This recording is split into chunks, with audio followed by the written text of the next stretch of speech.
All right. Hello, everybody. Welcome back to the Lone Wolf campaign. We are on our sixth session, starting book 3 today. Everybody say hello to Zip. Hi, Zip. How you doing? Hello. All right.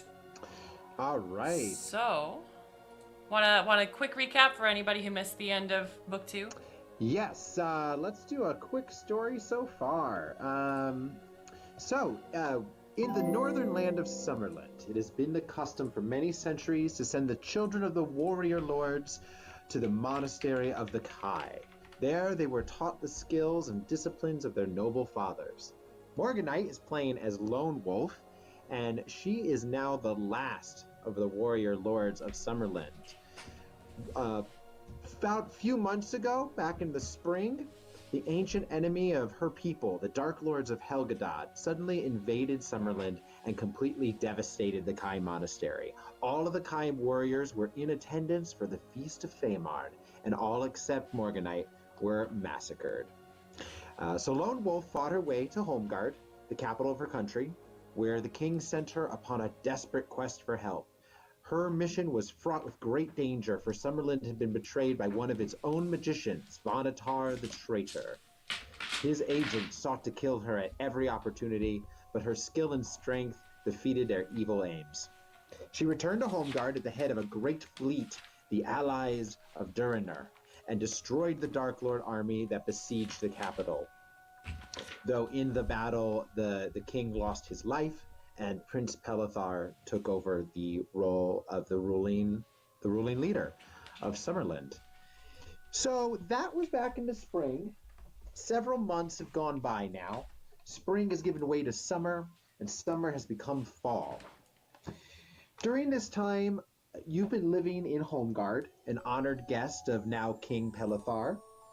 Ogden, the advisor, the seneschal, has been a close ally of yours at court, and you also have the company of Cather, who you rescued from, you brought home from Durinur and have recognized the ability, the latent ability of a Kai Lord. And he remains your squire. Ah, that's right. I forgot he didn't get murdered in the fight. That's awesome. He did not die. He's still around.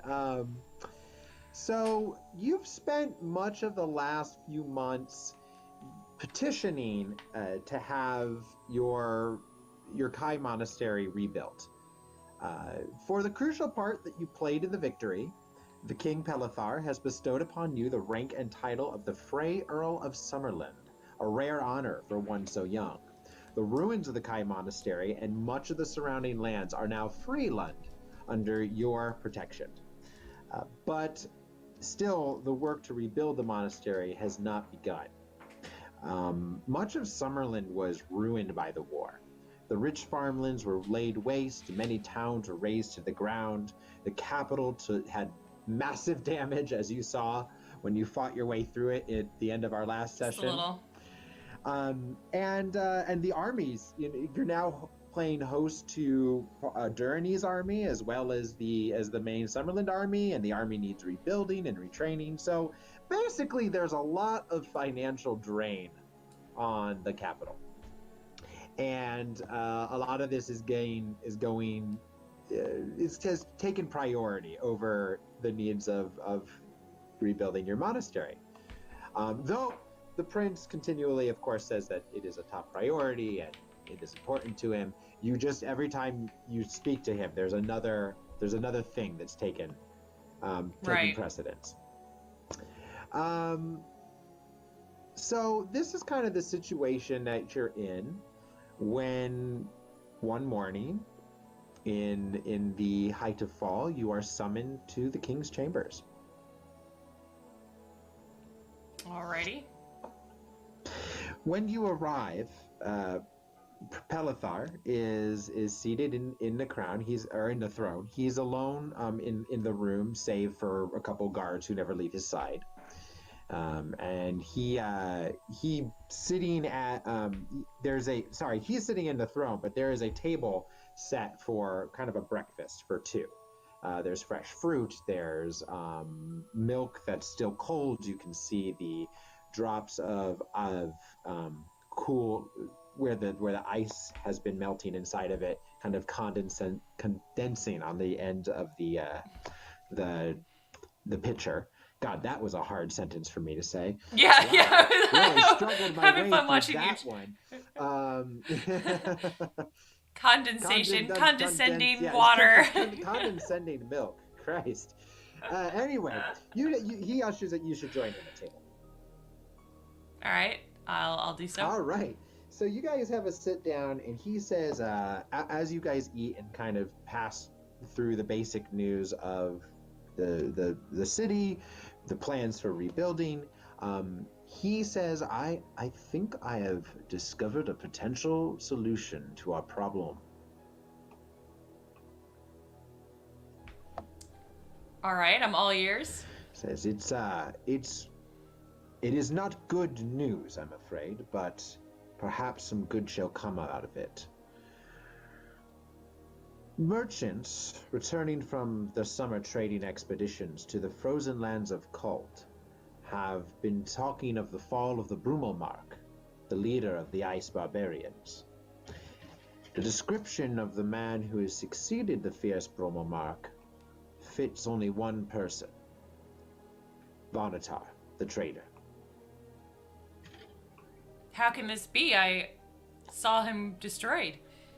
There was an envoy yesterday from the Torrens Guild, the Magician's Guild of Torren.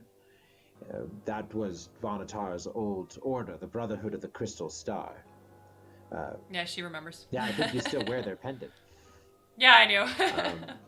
He says, it seems that after the defeat of the Dark Lords, Vonatar survived.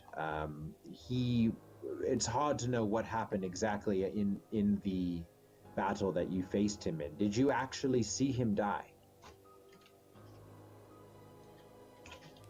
I did not see a body to confirm. He fell into the water, so it is possible he may have lived. It seems that is the case. He showed up at the Magician's Guild, kidnapped one of their highest ranking guildmen, and stole apparently a powerful artifact, the guild staff.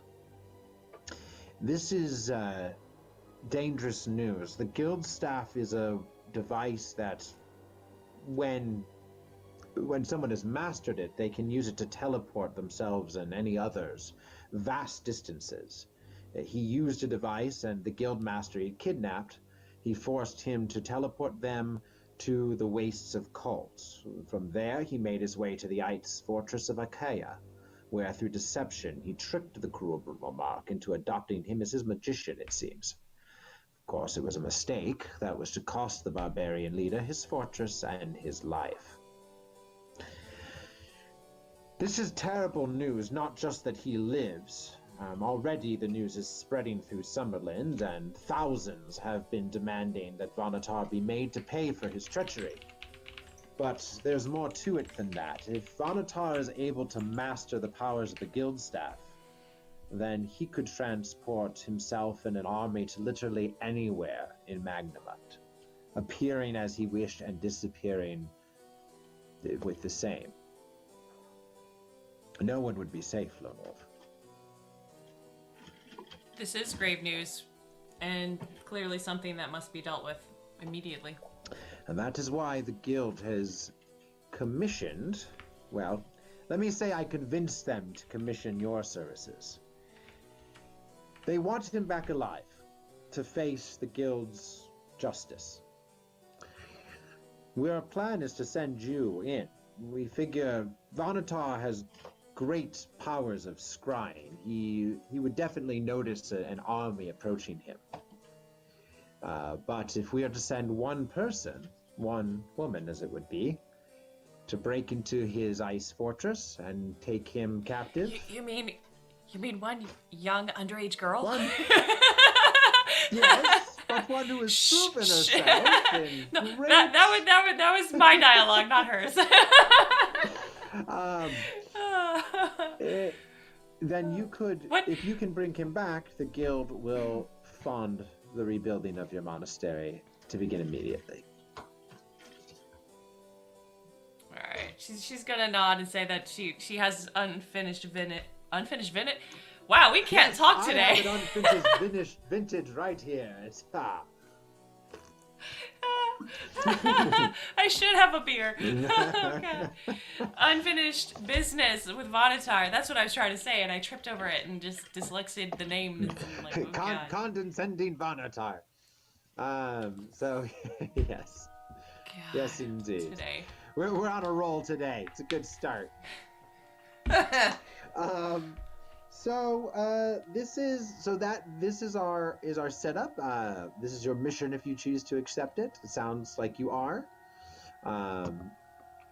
She definitely has enough character motivation to take this on. Awesome. In that case, Pelithar says, then there is only the matter to decide of your sword, the summer sword, which you wear on you. I mean, you carry that constantly. Mm-hmm. He says, my advisors tell me that the history of the sword, well, the powers of the sword, is such that if you are to carry it into Kalte, it will alert Vonatar almost instantly to your presence. Ogden and has been working on a solution, and him together with the Magician's Guild, we've come up with a possible solution. And he draws forth it's a very plain but very silvery looking scabbard. Words today, man. Yeah, we're getting there. Apparently we're speaking in tongues. Yeah, we should just the whole stream today, just talk backwards, because clearly that's where we're at. So God. He pulls forth this silvery scabbard. Well, and we're doing all this alliteration. Silvery scabbard, yeah. Right. Condensing. Vengeance against Vonatar. Yes, vengeance against Vonatar. Traitor of Torin. He pulls forth this scabbard and says, "This is made of corlinium. It is a magical. Well, it's a metal with magical properties. It can mask the powers of your blade." If this works, this would be a wonderful tool. Of course, you'd have to beware if you ever are to draw the blade to use in combat. Obviously, it will be as noticed as if it won't be in the scabbard, so you can put two and two together. Yes, so it would be basically something to use only in times of great need. Exactly. Or you could leave the blade here in our keeping. Obviously, we'll keep it safe. It's a relic of the kingdom. And, Vonatar would believe that you are still here in Summerland. Do I leave the super, super powerful sword behind? He seems hesitant to say it, but you also sense underneath his words is if you happen to die on this mission, the summer sword would not be lost in the icy wastes of Kalte or fall into Vonatar's hands. Right. There is no right or wrong answer here. This is completely up to you.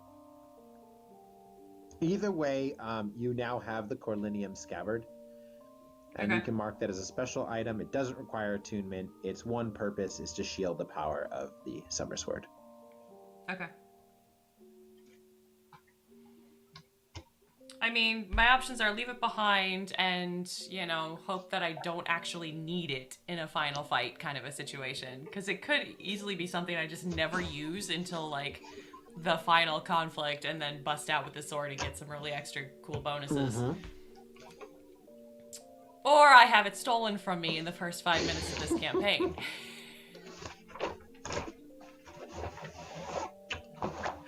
Your decision. Oh, God. Oh, God. I don't want a repeat of Susan. Oh, Susan. Sad.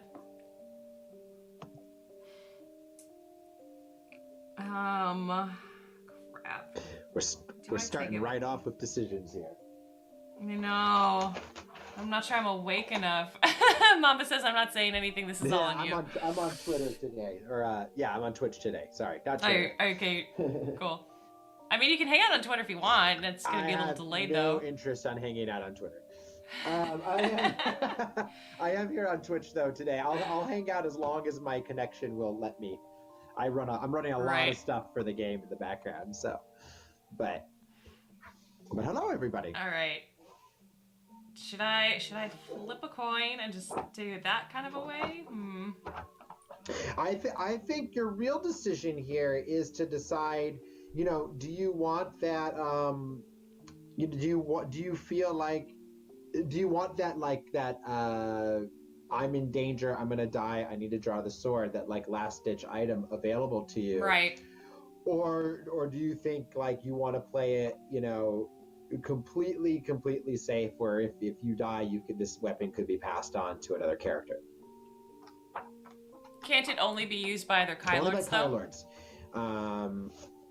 But who's to say? Who's to say Kai's power won't awaken in another? Right. And you already know Cather has the abilities. It has the potential. While you're debating, I should throw out there that look at my stats real quick. Cather is not entirely I can't take entire credit for Cather. He was a character back when Mongoose released the Lone Wolf RPG, way back when. God, it has to be about 10 years ago now. He was one of the players and a very frequent collaborator on the Lone Wolf sites. He played a character named Brother Cather, and he was amazing. To this day, it's one of my favorite player characters it's ever been in one of my games. He was just completely like this innocent kid trying to be a magician, wasn't very good at it, but was just so charismatic that he would just talk his way out of everything. It was amazing. So it's like, hey guys, how you doing? So I've always, when I get a chance, I kind of always honor him and bring him back into games. Right. Okay. Do I want this last stitch item, or let's see. I'm level 3. While you're still debating that, I'm going to move us on to some equipment things. Do it. They give you, first of all, a map of Kalte, because that would be helpful. So let me throw you on here. Boop. Okay. And secondly, they give you some equipment stuff. First of all, Kalte is extremely cold. So you're going to have to be wearing specialized, like, armor. I mean, that is what cult means, but okay. So, yeah, it does, yeah. So your armor will be changed to padded armor. Okay. Which is 11 plus your dex. And gives you disadvantage on stealth, sadly. Sad. So, I don't know what that makes your new AC. Yeah, it's down to 14 now, unfortunately. They do give you a potion of Lobspur. Okay. Which is a... I can never remember. I want to say it's 4d4 plus something. Hold on, I'm looking it up. That is 2d4 plus 2. Okay. And then if you need any new equipment, weapons, you can get some rations. They'll give you like 3 days worth of rations, which will be in addition to anything that'll be that you will have some guides on this mission, and they'll carry extra food and stuff. And then I don't know how your backpack's looking, if you're getting close to fall. I lost pretty much everything, remember? So, yeah, that's right. Do you have anything left? Like you don't even have any potions. No, Jeez. I have nothing left. No, well, because, like, Cather just, like, dumped both of the potions over me, so I burned through both of them. So, so pretty much you've got any weapons you want, you can bring as well. Well, I'll take a second short sword then, if I'm gonna leave the summer sword behind. Huh. Is this area known for undead at all? Is that a thing? Nobody really knows too much about what is out there in Cult. There are traders who work on. Let me see if I can find the name. Liak or Lajuk. I don't know how to pronounce that. I'm gonna go Liak. You can see there. That's pretty much the only settlement. Right. Outside of that, you have. Let's make a nature check. See how much you know of the land of Cult. How much? Ouch. It's gonna be tough to get too much stuff, but if you roll higher than 20, you'll get something major. Nature? Mm-hmm. Yeah, it's a 12. You know the basics, which are, it's supposed to be it is a frozen land. Supposed to be inhabited by all manner of just vicious predators. You know tell of the Baknar. The Baknar are like giant bears, basically. They're not. That's not even doing it justice. It's like if you mixed a bear with a one of those wampas from Star Wars. They're like bipedal beasts, behemoths, who are the main, basically top of the food chain in Cult. That sounds like fun. Yeah. It's a good thing I have Colossus Slayer.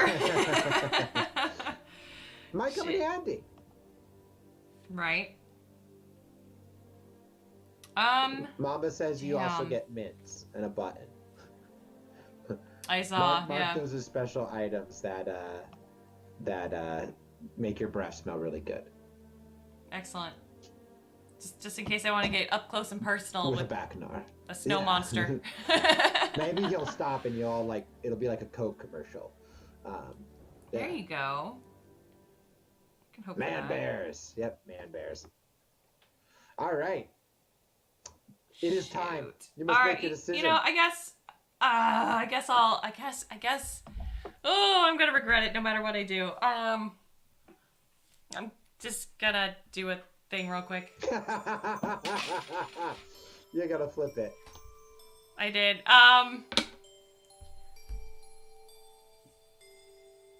Do you want to say what goes on either side? Let's see. Mama, you're here. Mama, tell us. What's heads?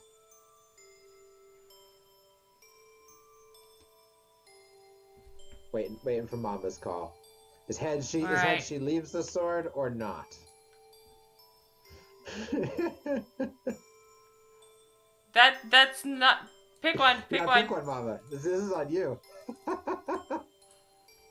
Lone Wolf's digging deep into her soul. She's yeah. She's gonna flip a coin. Heads or tails? Heads. Does she leave the summer sword if it's heads, or you pick?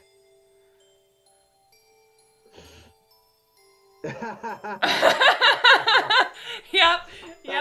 My character's you life. can't handle the stress. I'm gonna go for it. No, he can't. I'm gonna say heads. You take the sword. All right. Well, I already flipped it, and it was heads. Okay, so we're taking the sword. You're taking the sword. All right. So the prince watches, or the king watches as you flip a coin, and are like taking it. And he's like, all right. I'm glad we have the fate of all of Summerland in your hands. We're going to jump forward a couple days. Okay.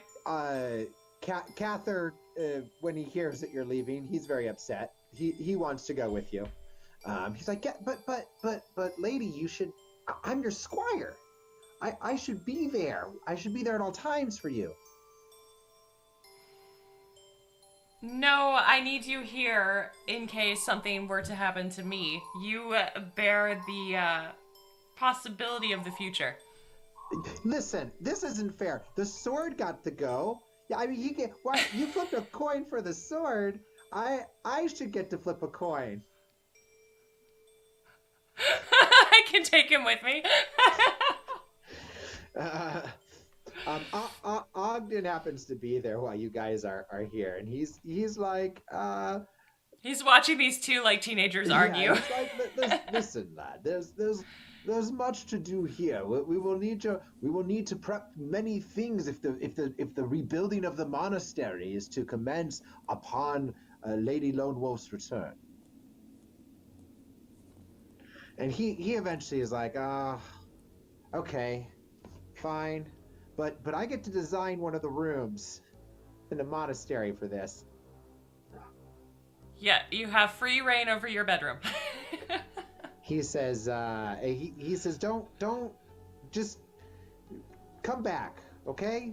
Promise me you'll come back. She'll clap him on the shoulder and give him a smile. That is my full intention. All right, then. And Ogden also shakes your hand and wishes you well and says that he will take care of everything here for you. He says, I will be looking to the stars to tell me of your travels, Lone Wolf. Even before you accept the task of bringing Vanatar to justice, preparations were being made for your voyage to Kalte. The captain of actually let's take you to Aang's cabin. Aang's cabin, I don't have the map for you here, but Aang's cabin is along the northern coast of Summerland, and it is a port city. You arrive there and go to meet the captain of the ship, which will take you to Kalte. And you're to meet him at a local tavern. And you have barely set foot in the tavern when a voice booms out across the room.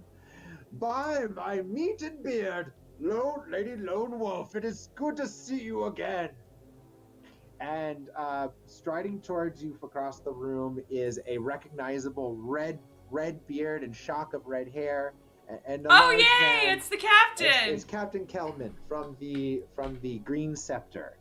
All right. He lives. He strides over and clasps your hand warmly, and then draws you into a brief hug, and kind of holds you at arm's length, and is like, "Let me look at you. It is good to see you alive again. That is twice in my presence you have cheated death. I pray that we do not have to go through that again."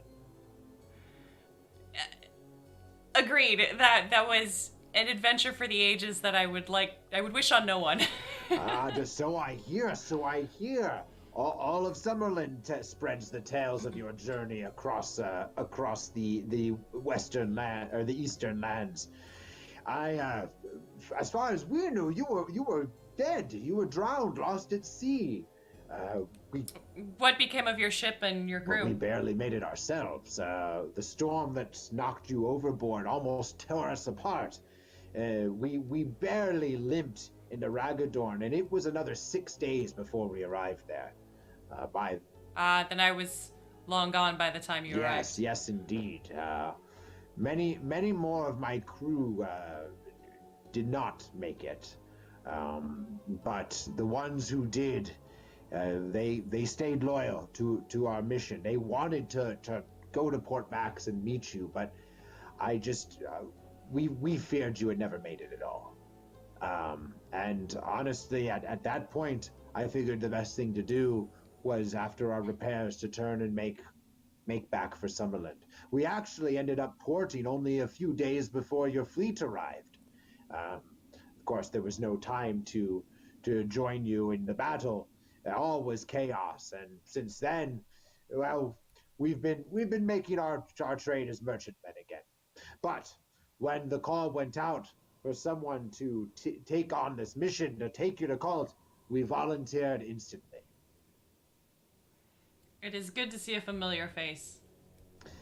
I'll tell you of our plans and what has happened. During the night, food, ice equipment, and the canoe dog teams have been taken on board.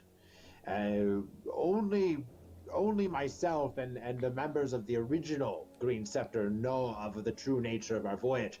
I would keep it that way. Otherwise, it is a merchant's trip. We're making a last trip to Kalte, trying to do some trading before the ice freezes over. Yeah, she'll nod, and we have learned the wisdom of caution. So he fills you in on the plan, which is to set you ashore, and you can go to your map here, at the Hale Bluff, which you will see. Where is that? Right there. Boop. He wants to drop anchor there, and then the ship will actually stay there and await your return.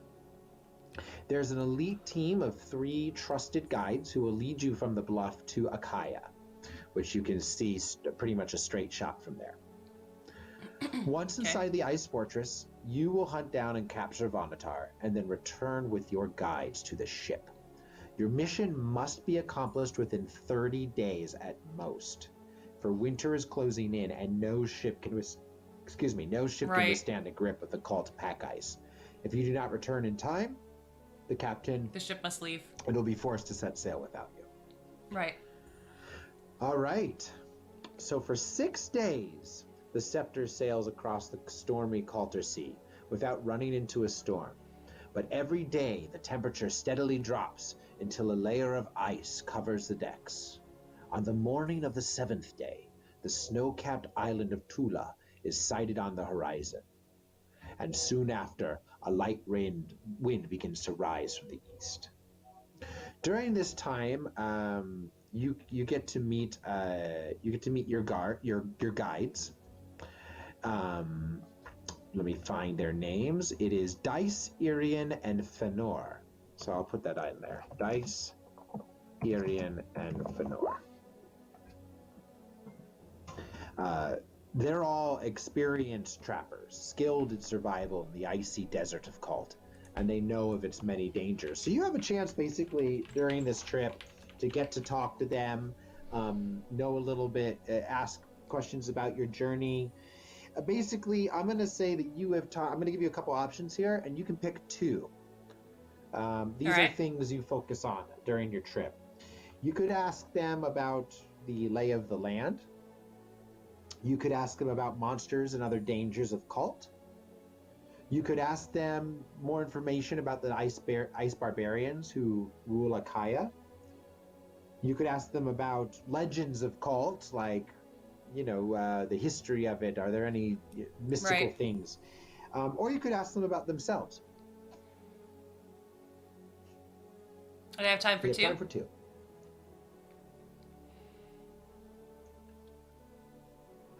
You know what? Let's ask them about themselves, because it's always good to know who you're hanging out with. Awesome. Oh, I see Ofex joined us. Or Ofex. Yeah. Awesome to see you, Ofex. I'll be talking about something Ofex did a little bit later on during one of our breaks, but it's awesome. Okay, sorry about that. Well, you were saying you're going to ask them about themselves? Yep. And then what was the other one?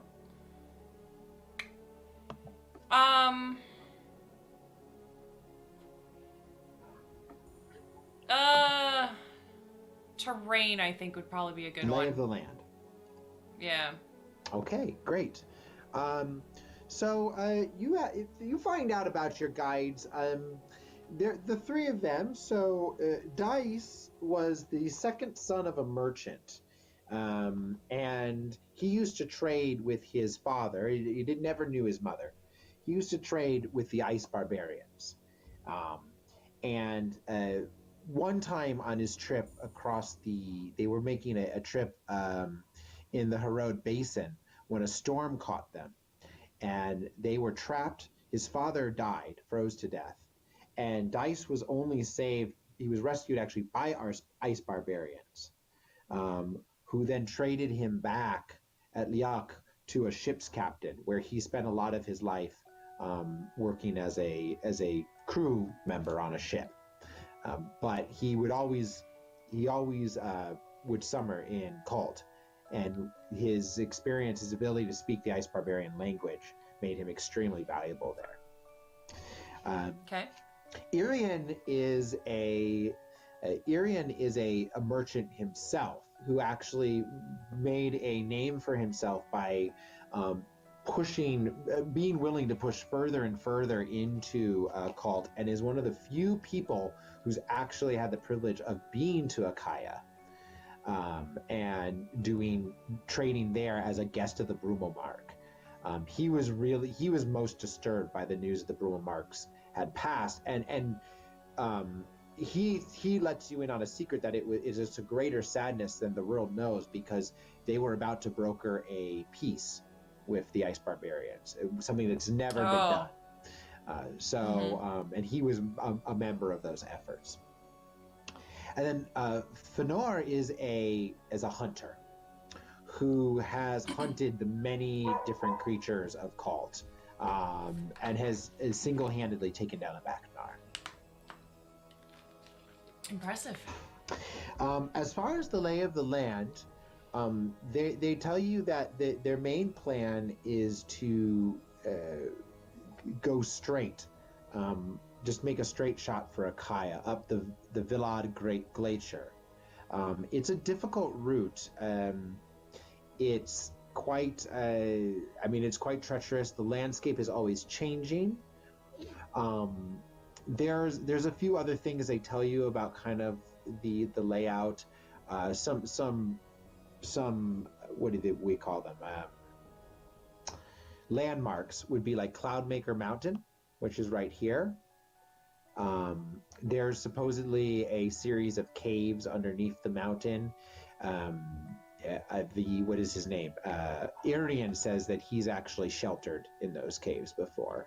Okay. The Myjavik Mountains up here are extremely treacherous and difficult to cross, but the Ice Barbarians long have tried to patrol there because they offer kind of this wall against Achaia, but they can't seem to keep. It's too hard to regularly patrol, so it's sort of the blind side of Achaia. And then the Harrod Basin is a massive, just wasteland of snow and ice. The main things to look out for, of course, in Achaia are storms, ice mirages, and the sudden drops in temperature, which can leave a man frozen to death, even wearing full protective gear against the snow. That's good to know. Don't go that way. So you are so it's this sixth day when this light wind starts to rise from the east. At first there appears to be little danger, but within half an hour a furious blizzard is blowing, and all sight of the land quickly vanishes in the scudding drift.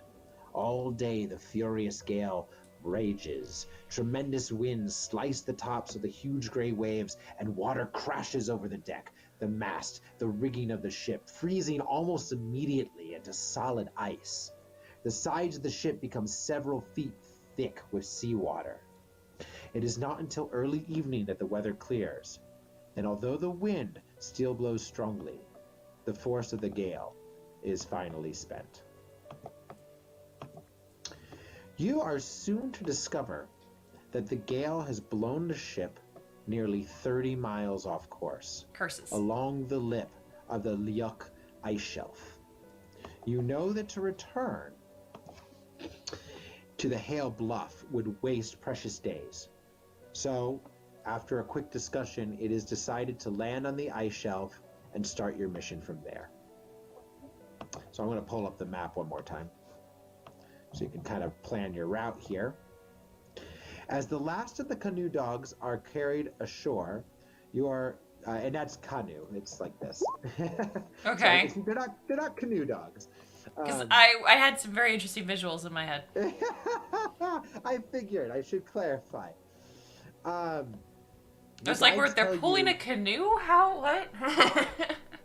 Your guides remind you of what you've spoken about with the lay of the land, and they tell you there are two possible routes to Achaia from where you've landed. Mm-hmm. So, you have landed right here along the ice shelf.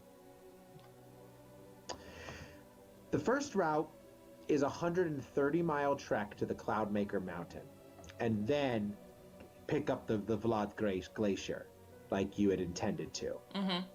A further 100 miles then must be covered before you arrive at the ice fortress.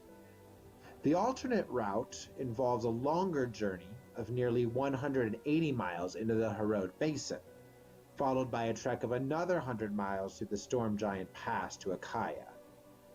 Even if the weather and your luck hold good, your guides tell you that either route will involve 10 days of hard trekking before you reach your goal. I think the Cloud Mountain is Cloudmaker Mountain. That's probably the way to go. I don't like the basin. Yeah, Irian seems pleased by your decision. He says, "That's the path I know, and going that way, we shouldn't any longer time spent in Kalte is not safe time. So going the faster way, I think, is better." So you guys decide to go that route. Yep. Your transport to Akaya consists of 2 sledges, each drawn by a team of 6 canoe dogs. The sturdy breed is native to Kalte, and they make ideal sledge dogs. Think of them as huskies. Yay! They're thick, I love lovable huskies. huskies. I love huskies. Oh, who's a good canoe I dog? want a husky. They're thick, tawny coats and powerful chests, as well as their vigor and enthusiasm, even in the coldest of climates, makes them well suited to the work which lies ahead. On board each sledge is enough food and equipment for the mission. Your 3 guides, Irian, Fenner, and Dice, are all experienced and skilled at survival here. Once the dogs are harnessed, you and Dice climb aboard your sledge and signal to the others to lead the way. As you stare across the frozen expanse of the Liuk ice shelf, you can see a white glare on the distant horizon. That is the Viad Glacier Wall, the point where the flow of ice meets the frozen sea. Through the crisp, clear air of Kalte, it looks no more than 6 miles away at most, but in reality, it is nearer 60 miles away. Right. You make good progress on your first day, and as darkness approaches, you decide to set up camp for the night. You halt inside a circle of ice pillars that have been forced upwards by the constantly moving ice shelf. The sledges are drawn together, and the tent is erected beside them. Once the canvas is secured and the canoe dogs have been settled for the night, you begin to prepare your evening meal. Go ahead and give me a perception roll.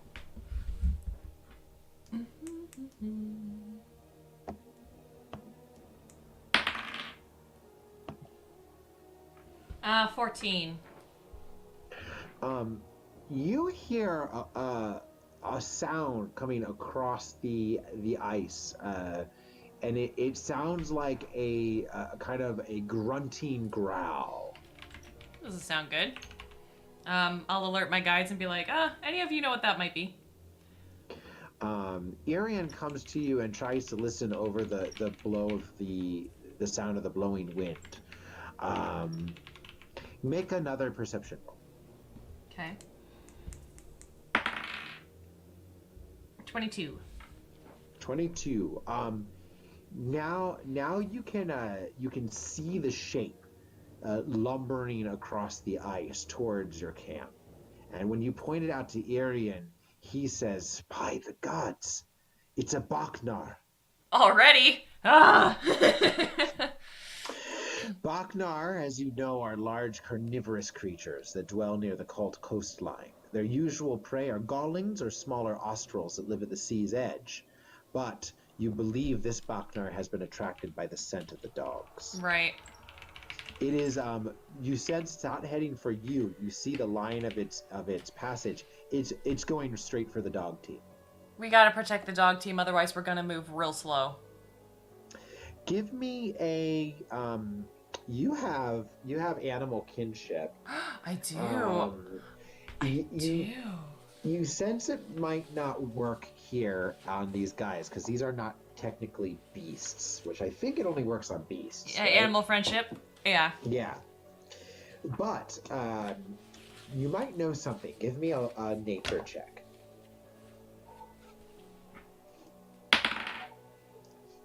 Nope, I know nothing. It is 5. I'm going to give you advantage on it, because you have your animal kinship. You get to make a 14. I rolled a 16, so 17. Okay, perfect. You know from your studies and knowledge of animals that well, a few things. First of all, your senses kind of reach out and tell you more about this creature. You sense that he's desperate for food, Okay. obviously, and that's why he's going to charge, and won't be easily driven off, except that there is one thing that terrifies the Baknar, and that is fire. All right. Then I'll holler at the guards to grab torches immediately. Try and fend it off, because I don't have any magic fireballs or something like that at the moment. I don't think so. Torches, no. Torches can work, right? They do have torches, and Irian is quick to strike tinder against one of the torches, and it blazes into light. And he hands you one of the torches while he goes to work on another one. Right. Are you making any moves, or? I'll draw a short sword, because I can't draw a bow if I'm holding a torch, and then kind of move to put myself between the dogs and this thing and try and see if we can fend it off with fire. Yeah, so you run out into the night. Well, it's like dusk. Right. It's snowing heavily out here, and the Baknar has disappeared. You had kind of a vantage point on him, but he's disappeared behind a snow dune. And you rush towards the dogs, who are barking and yelping with terror. The Baknar has not arrived yet. You're standing here at with the dogs. The light is failing. All around you, the snow is rolling, and you're casting about, looking for this beast. Mm-hmm. Go ahead and give me a perception roll. I don't want to be stealthed upon. 15 this time. 15. Let me see here. This is some interesting music. 15 should just be enough. The Baknar bursts from the right, loping towards you, but you see it before its movement betrays it before it gets too close. Okay. It is preparing to pounce, but you have the first action here. All right. So, leading with the torch, she's gonna rush in front of it and try and fend it off, see if it'll back away or if it's gonna attack her. Let's make an intimidation roll, and you get advantage on this because of the fire. Okay.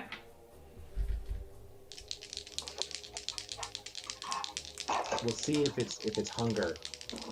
Ofex is asking if they're like Yetis, because they aren't beasts. Yes, they are, yeah. I actually looked them up. I did some research into them, and Yetis was the closest thing. That's pretty much most likely what Joe was going for. All right, 16 with advantage. All right. Let's roll for him real quick. See how hungry he is. Not hungry enough for that. Thrust the fire basically at him, sparks shooting off of his fur as you plunge the torch into its chest. And the Baknar shrieks of terror, and then there's a blur of white as it turns and disappears back into the night. The Kanu dogs are safe. But to make sure that the Baknar does not return, the guide suggests you take it in turns to sit watch with torches. With torches. And weapons. Good plan. Right. I kind of want a plush toy. It would make an adorable plush toy. Aww. Yeah, Yeti bears. That's what they are. Yeti bears. Okay. The following morning, you awake at dawn to the welcome sight of Fëanor preparing a hot breakfast. He passes you a steaming bowl. Excellent. Can I check for horrible things in it? Because I know I've had terrible experiences recently. Everybody poisons you. No, it's delicious. Okay. You gratefully eat it down. Excellent. It's basically kind of like a porridge, but it's made with vegetables instead of like grain. Okay. And it has a sweetness to it that you think comes from the summer vegetables they've put in.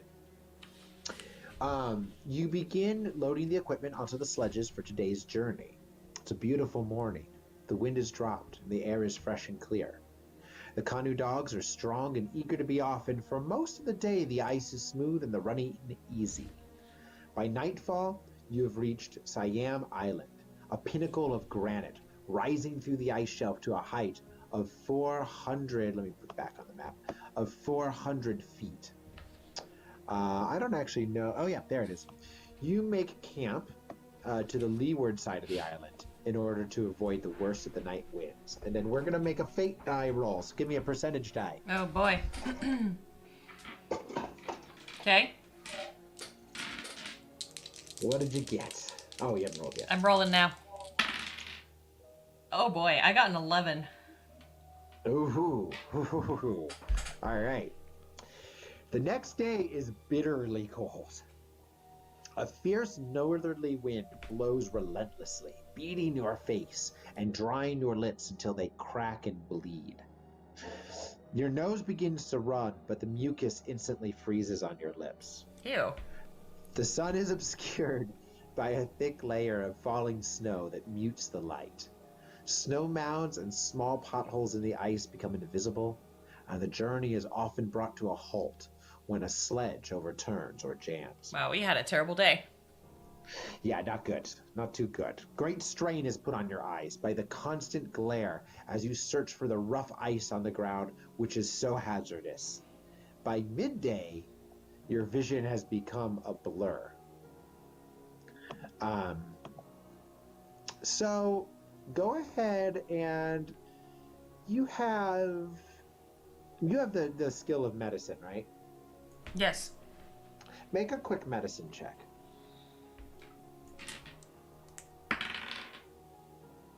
$19. You recognize that you are suffering the first effects of snow blindness. Oh, yeah.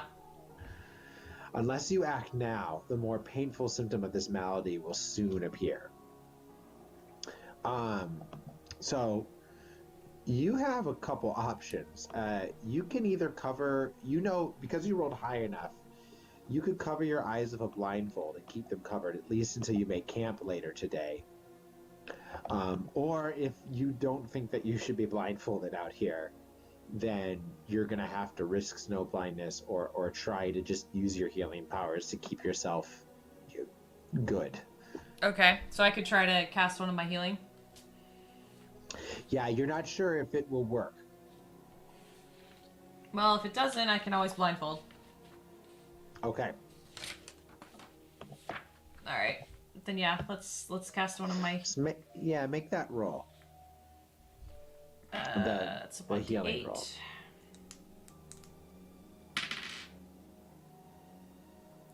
Was a 5 total.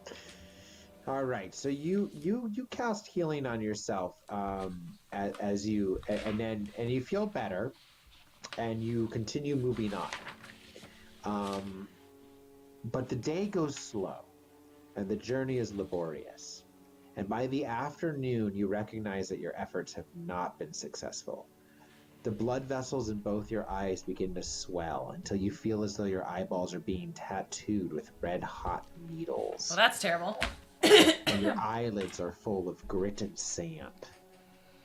Fënor notices your ailment and orders the sledges to halt.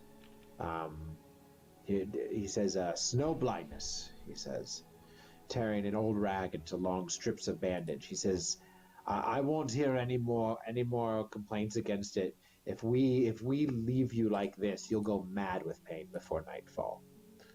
And he starts making a poultice for your eyes. You guys are forced to delay. You're going to take some damage from this. Okay. And let's see.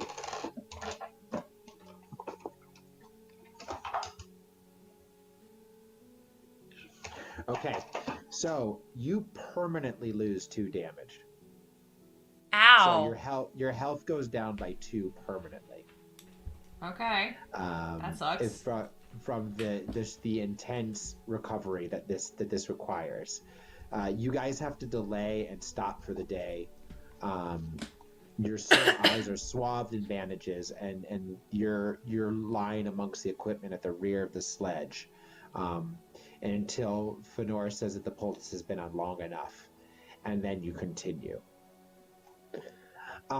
It is nightfall, therefore, when you reach the edge of the Viad Glacier, and you're not able to continue anymore. As the light gradually fades, a blizzard blows across the open ice shelf and batters relentlessly against the tents. The flapping canvas and the pains in your fingers and toes are beginning to wear on your nerves. You're beginning to wish you'd never set foot in this icy hell. I hate the snow! Then, in the middle of the night, the wind rips away the edge of the canvas, and the full force of the gale scatters your equipment and your provisions.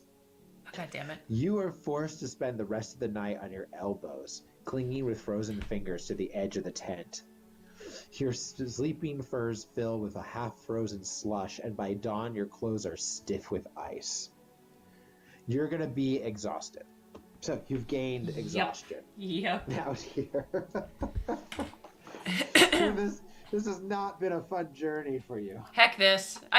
They seem to roll the worst rolls on my journey, like percentages. I don't know why. Your fate dice, yeah. Mm-hmm.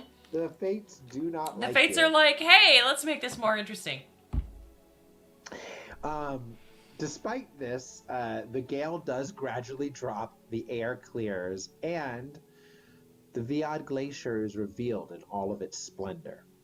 The even surface of ice crystals look like a carpet of snow, glittering with gems of every hue: yellow, violet, blue, green, orange, and crimson. Yet the crystals are of such brilliance, they would put any jewel in the shade. The ice wall rises over 800 feet, and for the main part it is smooth but a very steep climb. Although the weather is fine, it takes the best part of a day to climb the glacier's edge. All of the equipment has to be unloaded and taken to the top of the glacier, where it is repacked onto the sledges. The Kanu dogs do hardly anything but fight, and your food is so shaken up in the climb that a gruesome mush is all that remains of it. Yay. What are you doing during this time? I'm recovering, trying to help out where I can. I don't know. Feeling lost. Feeling lost and out of place and cold. Let's go ahead and let's make a. Are you just basically trying to keep up with everything and just help where you can? Pretty much. Let's make a Constitution save. Okay.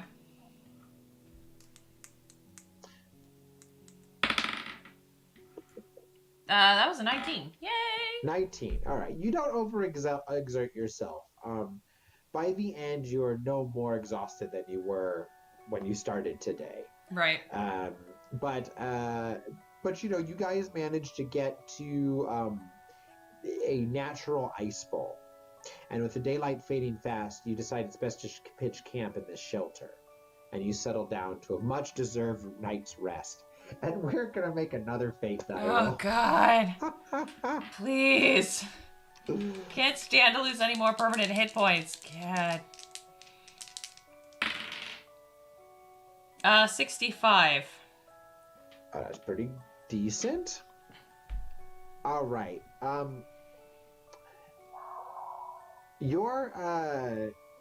Give me one more Constitution save. Okay. We'll see if you can recover from your exhaustion. There's an unhappy doggo in the background. Yeah. Nat 20. Woo! Oh, nice. Okay. So for 3 days and nights, you fight your way northwards across the tortuous glacier. Falls, bruises, cut shins, awkward crevasses, razor-edged ice, and a constant bitter wind all conspire to sap your strength.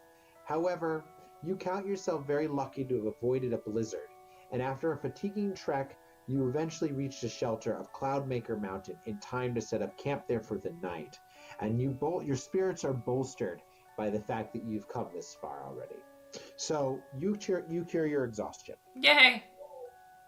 This huge mountain is over 13,000 feet high and shaped like a giant shark's fin.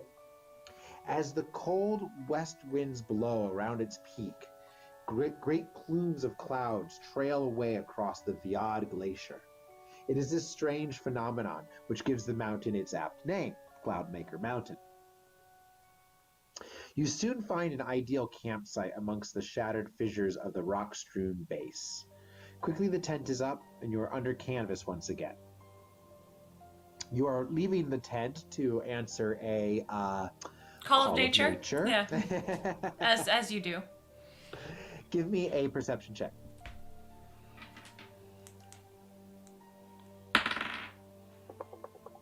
17. 17. You see above you the faint glow of what looks like torchlight coming from a faint crack in the rocks above. Interesting. That's not where we are. No. Then let's see. Is anyone up? Are we doing watches? The people are still up. They're camping. They're cooking for food and all that. Okay. Then I'm going to probably go up to Irian because he has camped in this area before, and draw his attention to the light coming up there, and just be like, do people live in this area? Because we're certainly not alone right now. And Irian says, no, that's actually rather upsetting. I don't. The ice barbarians, maybe. It could be. I don't know who else would be out here on the ice.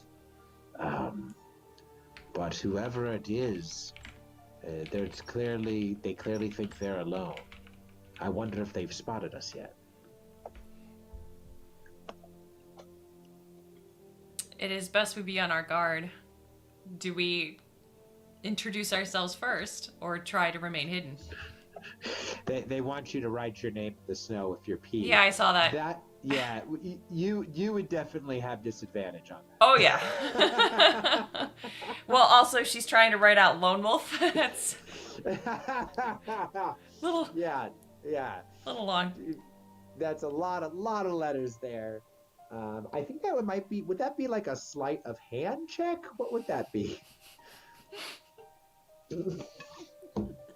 I don't think there's a ranger skill for that. No, definitely not.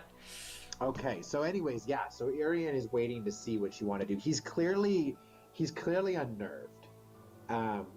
He sort of like is fretting. He's like, I mean, I don't think should we move on from this area? He's looking down. It's like, kind of like late in the day to move around. Yeah, he's sort of like grabbing the back of his head in consternation, going, I don't think we have time to move on. No, we definitely don't. So the question is, do we just hope that they won't be hostile, or do we go poke our head in now while they're still light and deal with it straight off? He shrugs. He's like, it is your call, Lone Wolf. All right.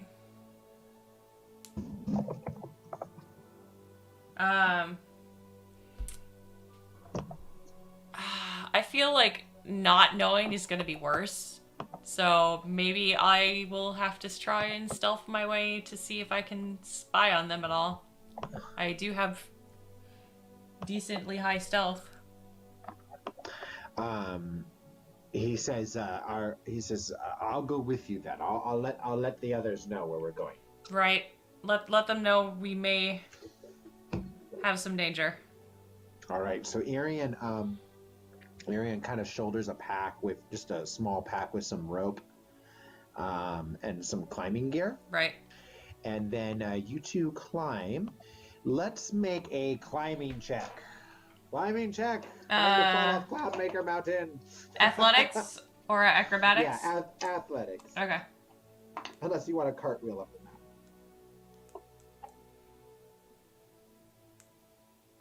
So that's actually in the book then? Lone Wolf is like, I gotta go pee. And then, Yeah. like, just this Yeah. one time, never again. Well, that's Yeah. always been something that I find hysterical in most books and novels and video games and stuff. They just you just don't ever talk about that. It's a normal human bodily function that we just assume never happens. I really actually like book 3 is maybe not. I don't know if it's the best book of the first 5. The series are broken into the first 5 books, and then I want to say the next 5 book. I can't remember. There's the Kai series, the Magna Kai, and the Grandmaster. I think it's 5, 7, and then 8. But the first 5 books, this book is maybe my favorite, just because it is this kind of like environmental challenge. Right. And it does throw in stuff like that. Like, you really get into the skin of just like, I'm making a long frickin' journey. You know, this is what camping trips were like for me as a kid. I never wanted to go. Oh yeah, camping It was trips for always me. cold. And... No, see, it wasn't cold because I grew up in Arizona, and like you know, we went up to the mountains to get away from the heat, and it took the 100-degree weather down to like in the high 80s. That was a good difference though, and but I hated it because like the bugs and just the discomfort of having to use those horrible toilets that they have, like that you just like you look down into this giant shaft, and when you're really young, it's like I'm gonna fall in there because you're tiny. I know. I always felt like I had to make climbing checks just to use the bathroom. Right. Let me see if I balance over here and hang on really hard to the handle. I probably won't fall to my death. Oh my God, those were terrifying. And then it doesn't help that like years later I saw a number of horror films. There's a horror film called, oh God, it's something Snow. It's a zombie film that was it's a foreign film made. Is it the Snow, the icebreaker one, or Snow? What's that called? Well, Basically, it's like a Swedish or Scandinavian made film. I couldn't understand a word that they were saying even like remotely. But they like this group of kids are up there in this cabin that somebody owns, and they find a stash of like cursed Nazi gold, and then Nazi zombies pop out of everywhere like daisies. Like the whole moment of Mulan with them popping out of the snow like daisies. And it was the goriest, most hysterical zombie film I've ever seen. But they had this moment where this character goes out to use the pit bathroom, and there's a zombie that just like pops out from there and just like starts eating them. And I was just like, oh my God, I'm never using these again. If only they'd had the summer sword. Right. Oh man. Didn't we decide that was a Swedish sword? The Swedish sword. Anyway, so speaking of climb checks, what did you roll? I rolled a 23. Okay, you are much better at this than Irian, it turns out. He doesn't roll great, but he doesn't fall. Good. But it takes you guys a little while to get up there. And it's about 15 feet to this thin ice ledge. And from here, you have a clear view of the fissure. You are... You think... that well, give me a perception check. It's called Dead Snow. Dead Snow. Okay. Dead Sweet. Snow. I mean, you knew what you were getting into just based off of the cover and stuff, but I was just like, I was highly amused by that and just horrified at the same time. All right, sorry, say that again. Do a what? Perception right. check here. That is a 16 again. Okay. Irian is climbing up behind you when you indicate to him to stop because you think you catch a glimpse of somebody up in the fissure. Okay. And I'm going to make a quick check here. Irian failed his climbing roll, so as he clambers up here, you suddenly feel the snow shifting under your feet. Oh crap. Make dexterity saves. Okay.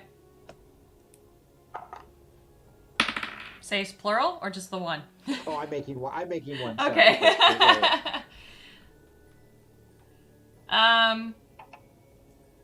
21 dexterity save. I have a +5 to my dex saves, which is lovely.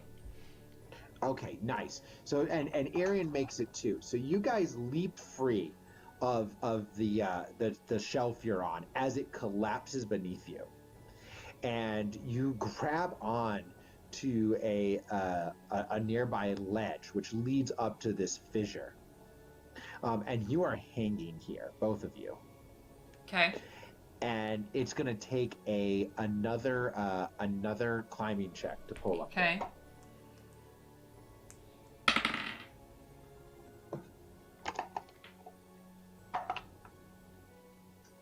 All right, what'd you get? 14. This is athletics. 14. You both actually make it. You scramble up into this ledge. You're dazed and blinded by the snow that has tumbled down around you after your leap. But you clamber your way inside of the fissure where you swear you saw somebody. Right. So now we're in enemy territory. And Arian looks around and says, "My God." And you are in as awe as him, because the sight that greets you is a huge corridor that is disappearing into the distance as far as the eye can see. Huge stalactites of crystal hang from the icy ceiling, and the constant drip of melting snow fills the corridor with a strangely musical sound. Arian goes back to the entrance and looks down, and he says, I don't think we can go back. And you join him and see that the shelves the area you climbed up has completely collapsed. So it doesn't look like there's an easy way down. You can dimly see the fires of the camp that's set up, but you're not sure what they know. Arian says they must have seen the shelf collapse. They must think that we're gone. Well, that's no good. We're gonna have to find another way down then. He says, or he's looking around. He's like, I guess we could also go deeper into these caves. And hope for another way out, yes. Might be our best bet. I certainly don't want to sit here on the edge of this opening, not when I know there's a person in here or something in here at my back. Agreed. Well, onward then. Sounds like a plan. Let's do it. All right. Deeper in. So, as you move deeper in, there you notice that the strange light that you saw seems to come from large stone bowls hanging from the ceiling. And Arian points them out and says, those are Malari bowls. It's a source of eternal light, magic of some kind, discovered by the ancients many ages ago. These lands used to be, according to legend, lived in by the Chianti, which you know are basically the original. Think of them as like the ancient ones, you know, right? The Protheans. The Prometheans, yes, yeah, exactly. Who came to this land? They were supposed to be incredibly powerful. So you guys keep going forward, and the passage goes for quite a while. It's actually, you've walked for 2 hours. Wow. Okay. Before you arrive at any kind of junction, and here the passage splits in two. Okay. I'm probably gonna want to use my augury. You also have tracking now. Oh, I do have tracking. Yeah, your new Kai discipline. That's right. That'll give you an opportunity to try to orient yourself here. And yeah. Then, yes, you could use augury as well. All right, let's do it. All right, so give me this will be like a survival check. Okay. And I think I said you gain proficiency on this. Yeah, if it's survival and I already have proficiency. Okay. Then you will gain double proficiency for this roll. Okay.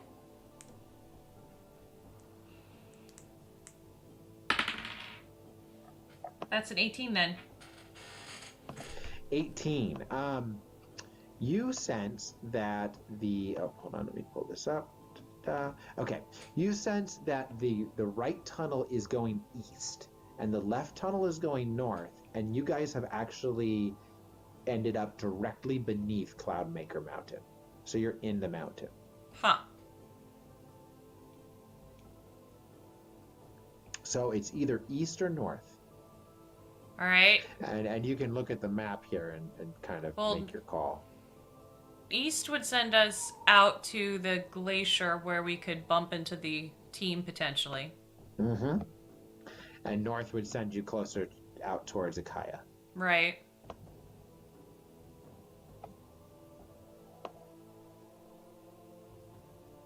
Well, I'd like to reconnect with the team if at all possible, because that'll make our movement much better. Plus, they have all our supplies.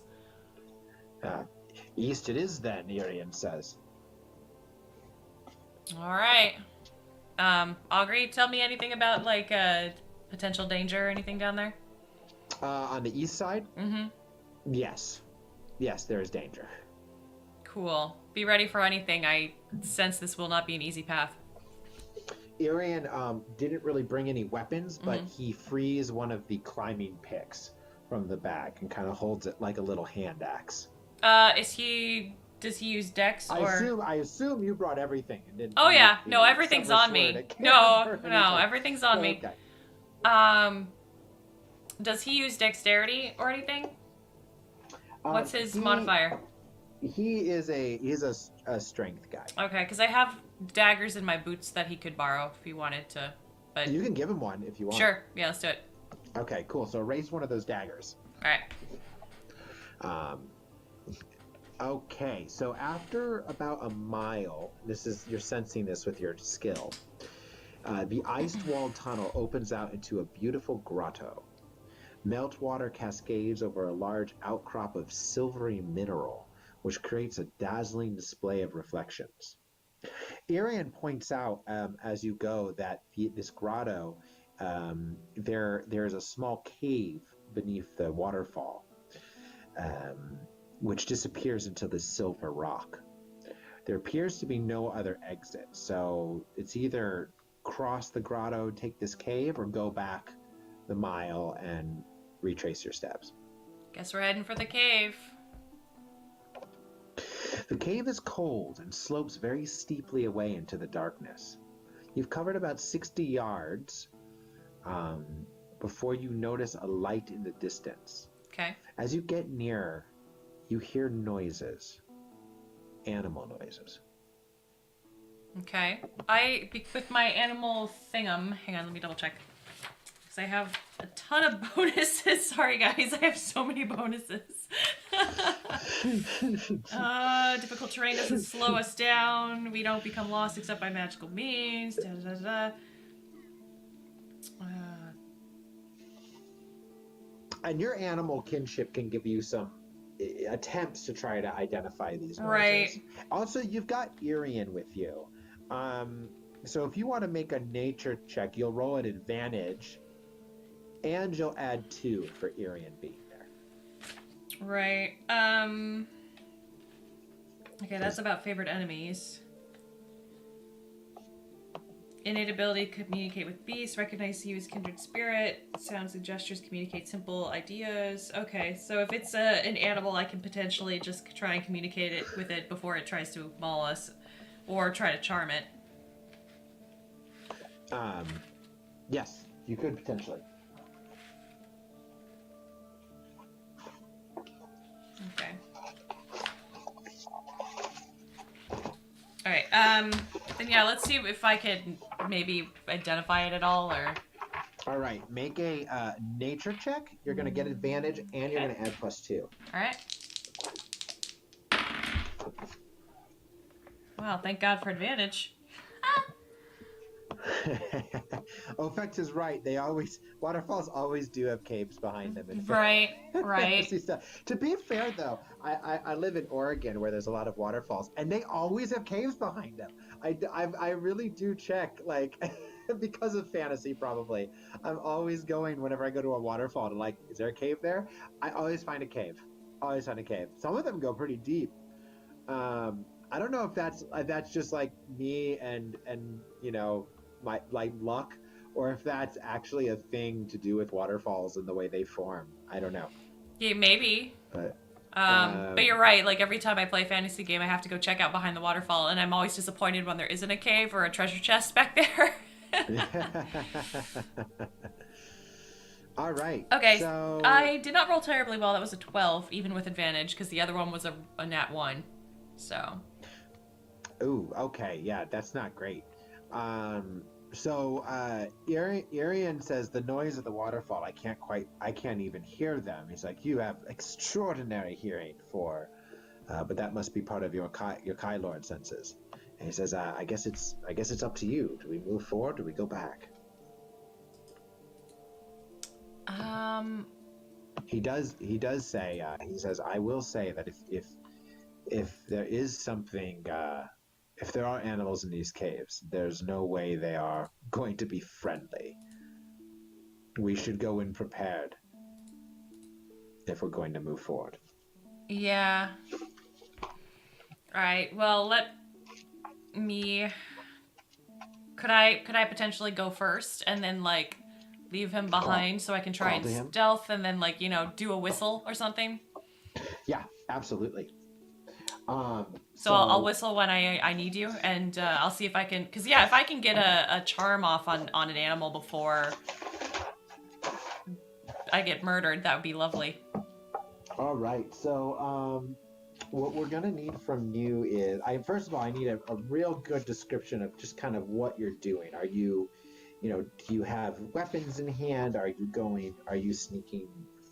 Like, how are you doing this? Yeah, no, I'm going to sneak in. It's a cave formation, so it's... How open is it? It's pretty, like, closed in so far. Yeah, okay. You guys actually have enough room to go side by side. So okay. It's a little bit wide, but with you both side by side, both of you can feel the ends of the wall. Then I probably... And it is dark. There's a light in the distance, but where you are is dark. I probably want to not be using the bow then if I can't really see all that far ahead of me, and if it's, like, just not... I can't... Yeah. Alright, well, let's draw the short swords and prepare to, like, get murdered. But, my initial plan is if it's something that I can charm, that I want to try and do a charm cantrip on it, an animal. Friendship. Warned as you are, you're going to get advantage on your stealth roll. Okay.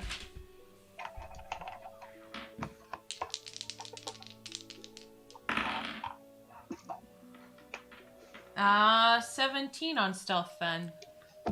Okay.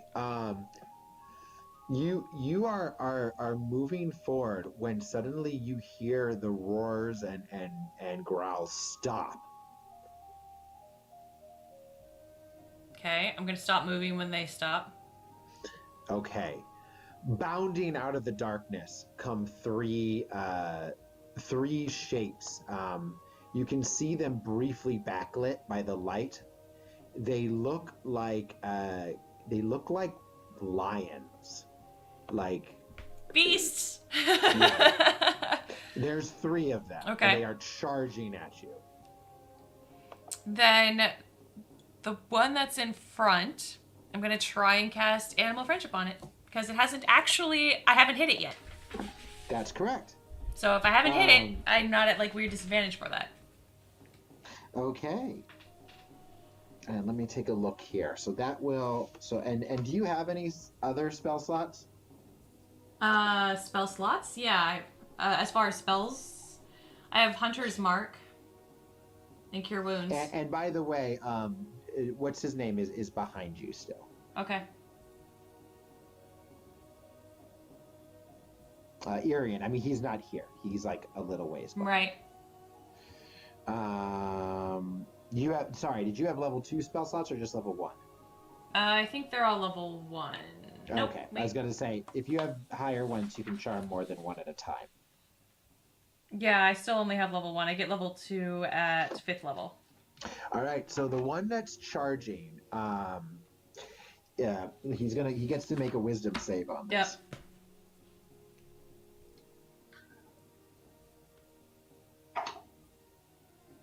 He rolled a 13. What's your DC? Where do I have that written down?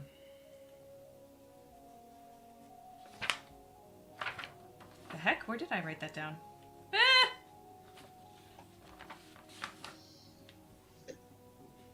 Okay. The heck? I think it'd be 8 plus wisdom plus your proficiency. Okay, well, that's weird. That's always what it is. It's 8 plus whatever your spellcasting ability is, which for you is wisdom. Right. Okay, so let's see. So that's a 12. So yeah, he's not charmed then. Oh, okay. So then we're going for this. That was your basically your free action. We're gonna roll initiatives. Okay.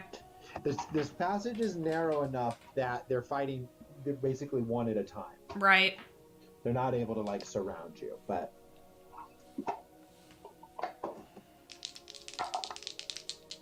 Okay.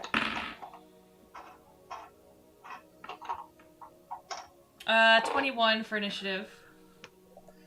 All right, so you're gonna go first. Are you calling out to Irian or anything? I mean, there's nowhere for him to like help unless he wants to throw a dagger at something over my shoulder. They're larger than you, so you two can get side by side. Okay. But they fill the cavern. Sure, then I'll whistle at him and yell lions, I guess. You yell lions. Lions? Question mark? Snow lions? I don't know what these are. Okay, so it's your turn. He's gonna get to go. He's gonna go last, unfortunately. That's fine. But it's you first. Okay. Then, give me a second. I probably want to lob. Let's see.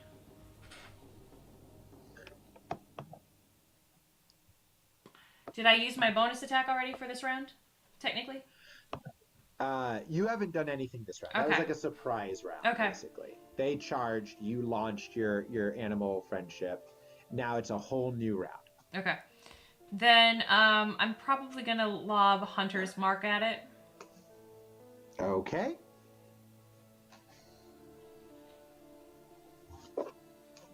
Yep, so, alright, hang on. I've got to get all my die together here. So that's the Hunter's Mark die. It's a 1d6 for my short sword. It's my attack roll. Alright. Are they immune to Mind Blast? They are not. Alright, then I add another d6. So I'm rolling 3d6 for damage. That's real nice. I like how that stacks. Holy crap. Okay, 18 to hit. Yep, you hit him. Okay. Short sword, my last thing. Alright, 4...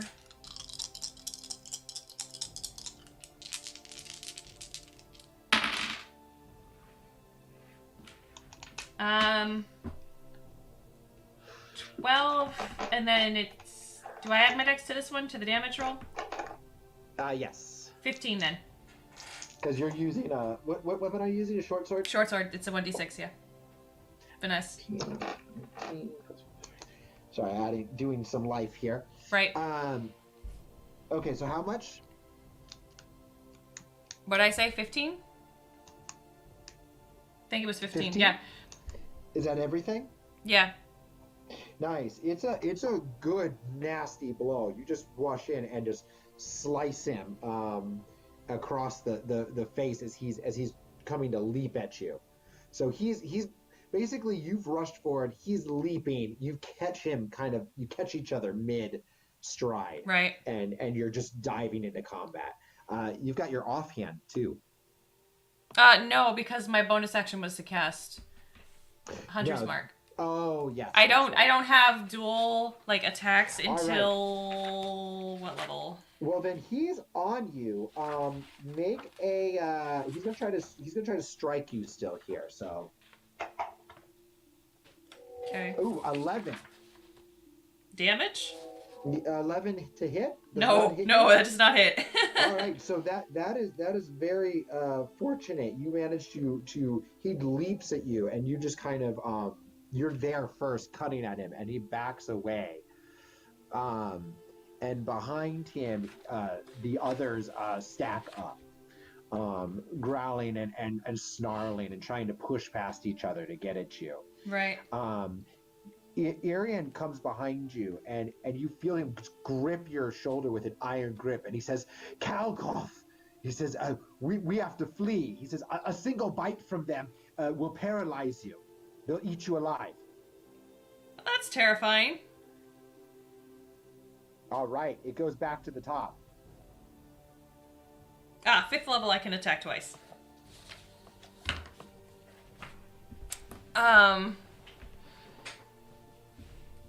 Let's see. Can I attack and then run? Yeah, you could slice and then run. You won't be able to dash. You'll only move 30 feet. Well, how fast are these things? Do we know? I mean, they're lions. You suspect that they can go faster than 30 feet. Normally, or with a dash too? Because if we're basically just going to be pacing each other, this is probably actually a good place to hold them up if possible, and just pray I don't get hit. Let's see. I'll give you the meta if you can make a nature roll. Okay. If you can make a nature check of, I'll say DC 13. That was a 3. Yeah, you don't know. You don't know how fast I have they are. no freaking idea. You're not thinking. You're just like, big animal paralyzed me. Rah! Yep.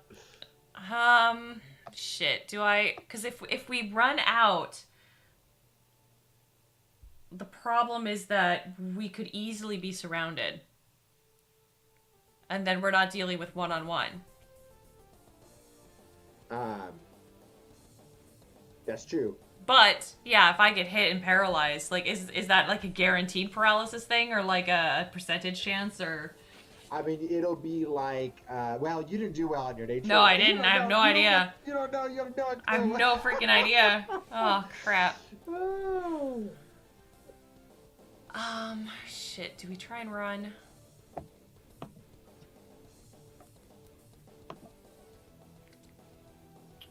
I mean, I'm kind of down for either, but I'm just logically, if they're going to outrun us anyway, then we're going to get hit by, 3 of them all at once, and that's not good. Irian is all for running. He's, trying to pull at you. Right. He's like, we have to go now. And go where? There's no place for us to flee. He's like, if we keep running, as long as we keep moving, maybe we'll outpace them. Or we can think of something. I don't. If one of them gets us here, we're done for. Shit. All right. Make a well, are you gonna flee? Poke its eyes out. Mama wants me to poke its eyes out. Call chat.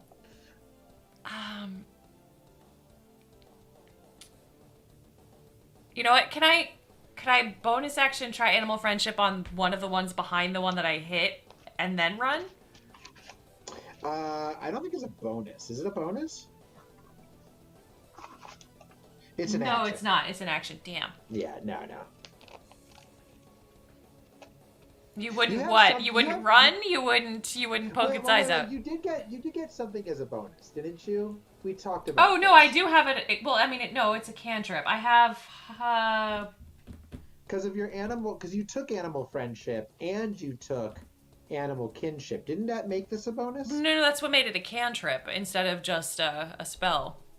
Oh, you can cast it anytime. Yeah. So you didn't have to spend your No. level 1 slot on it. No, it didn't cost me a thing to Gotcha. spend But it. it's still No, an my action, yes. bonus attack action thing is the hunter's mark that I threw at it. So that was my bonus. Gotcha. Crap. Because I could probably take this first one down if I'm lucky. Because I also get to stack Colossus. You basically have 3 options. Right. You can stay here and fight this thing. You can run, just dash away. It'll get an opportunity attack on one of you, but you can just dash, moving 60 feet, just rushing from the tunnel. Or you can disengage, avoid the opportunity attack, and run back out into the grotto and look for something else to do. See if there's a place to hide or something there. Yeah, and if you stay at the mouth of the grotto and decide there's nothing else to do, you could still get your one-on-one bonus by blocking the cave entrance. All right, let's do that last option then, I guess. All right, you run back into the cave, so you're disengaging. So both you and Irian just kind of like dodge and pull away as the Kalkov lashes out at you. And now, being so close, you see inside its mouth is this barbed tongue, full of it almost looks like thorns. And that's now you can tell that's how the poison would be entered into your body. Now, are these like super angry? Are they hungry? Because I should be able to sense that with my levels of animal. Yeah, you sense they're extremely territorial. Okay. The Kalkov gives chase. Make a perception roll as you exit from the waterfall, and Irian is going to help you on this. Get a +2. Sorry, what type of roll? Perception. Okay. Woo. 24 total. Oh, that's plenty. You suddenly, as you exit, both you and Irian at the same time look at as you're passing through the frozen waterfall, you notice the slab of the silvery mineral overhanging the cave mouth. And Irian says, these minerals are brittle. Do you think if we strike that we could block the cave? Worth a try. Do it. All right. Give me an attack roll. Let's do it. Well, I don't. It's probably not gonna have a thing with mind shield because it has no mind. Yeah. Well, 19 to hit. Okay, you strike it. Just roll some damage. I rolled a full 6 on that die. Nice. No, So, that's enough. 9. Yeah. You rush out and just crack it with your sword, and you both kind of dodge away as the overhanging rock collapses and seals off the cave. Behind it, you can hear the low growls of the Kalkov scrabbling at the rock. Okay, well, we're not getting out of there this way. Irian just grabs your shoulders and kind of lets out a laugh of relief. Just, that was closer than I like it. Yes. If there are Kalkov here, then we must move carefully. Do you think there are more? I do not know, but they're the only beasts that hunt Baknar. Oh. If that gives you any indication of their power. I want to charm one so bad. But then if I lose my ability to charm it, it'll just go rogue and murder everybody. I'm going to take a quick pit stop, a call of nature. Okay, all right. And I will be back in about a minute. All right, sounds good. So, since we're on since we've taken a quick break, I am going to go ahead and post a link. I don't know if I have posting privileges. I think. You Mama may has not. to give them to me or something. I can repost it if you. Well, if why don't you post it in Roll20, and then I Cool. can just drop it in. I'm gonna post it right there. Cool. So what this is for everybody is OFEX has, as he's mentioned before, there's a program that helps. Well, that's like it lets you play Lone Wolf with kind of some benefits, and one of them is that it does video game style achievements as you go through the book. OFEX has been keeping track of Morganite's journey and actually giving her the achievements as she goes along. So this document that he posted not only lists the achievement, but kind of tracks, what she did to gain them and what she's missed. I'll say it's not. Oh, he gave me permission. I'm going to post it right here. It's not spoiler heavy. I mean, it doesn't spoil anything that hasn't happened yet. And the only spoilers it has are if it's other paths that Morganite didn't take. So if you don't want to know anything about the other paths or what else is in the book, it covers some of that. It doesn't tell you how to achieve these things, like where to go to find them or what exact paths you'd have to take. But if you wanted to have everything secret in the book, this does spoil some of that. But like I said, it's no spoilers for anything upcoming. It's all stuff that's been before.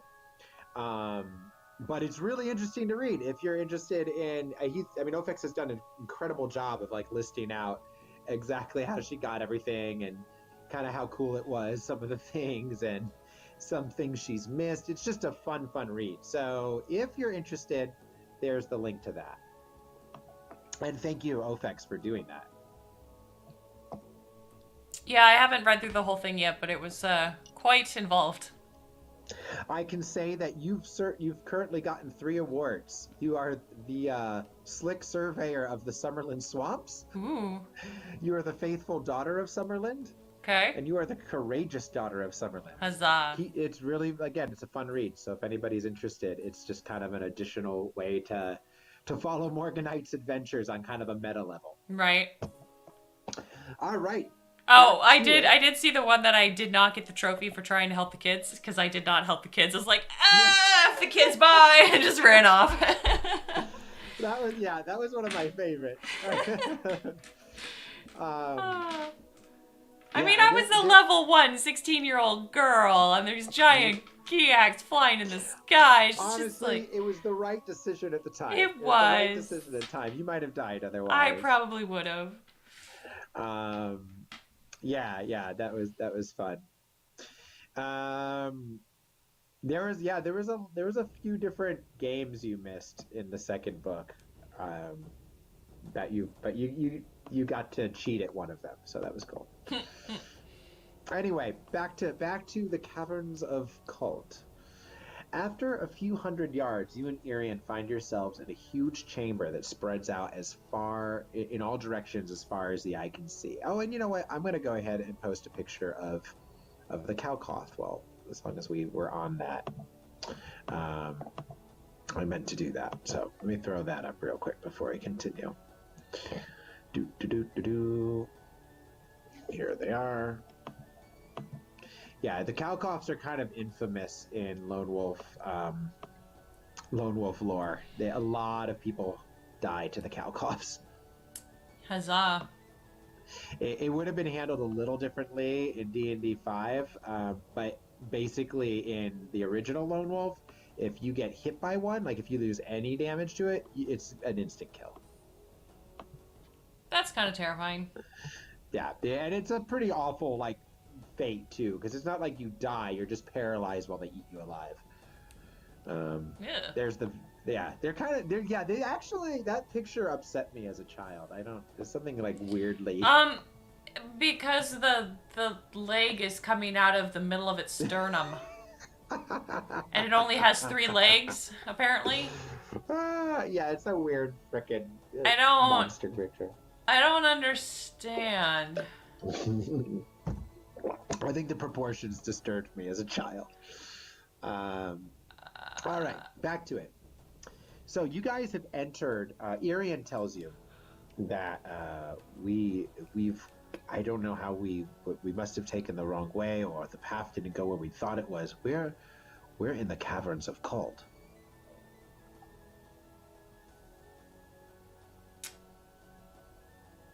What exactly are the Caverns of Cult?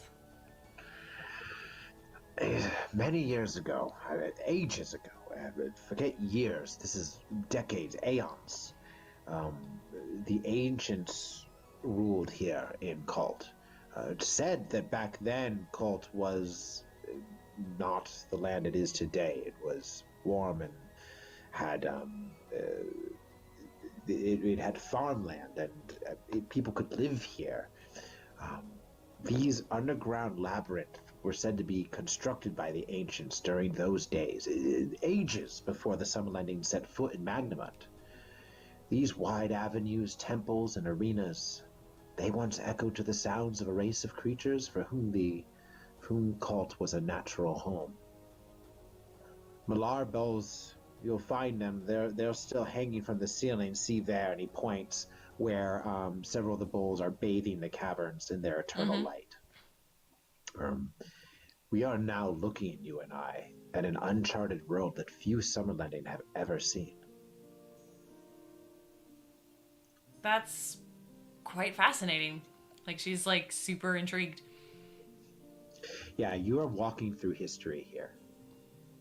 And you can feel that just the weight of the years around you. As every step you take, you're mindfully aware that these footsteps may be the first steps that have walked through these caverns in hundreds of years. Can she do like a perception check to get any kind of feel like what happened here? Like, was there like a fight? Is it pristine? Did people just leave? You can do a perception check. Yeah. 16. Whatever happened here happened so long ago that little sign remains of whatever that was. There, the ice has continued, and water, has continually dripped down these walls. I mean, that's how ice caves work. And so ice is formed, covering, bearing history beneath it. So while the caverns remain, their history is all but gone. And you may find more as you go deeper in. Okay. But from what you see right now, aside from the malarables, there's no signs of any of the life that once flourished here. No awesome statues or shelves of books or not yet. Okay. No, not at least, not now. Not here. Irian will tell you as that it's said that some awful calamity befell Cult. And its legend says that it transformed it into the icy wasteland that it is today. He says maybe the ancients meddled in darker powers. I don't know. Their ruins are spotted throughout the world. There's a graveyard near Homeguard that was theirs. The graveyard of the ancients.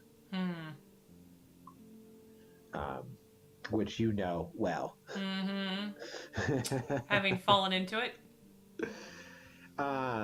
You guys trek steadily northwards for about maybe 6 hours until you arrive at the bank of a fast-flowing meltwater river. On the opposite bank, you see a tunnel leading off into the distance. Irian is looking at that, and he says, "Wait, I can see the path here." He says, "Wait there for a minute."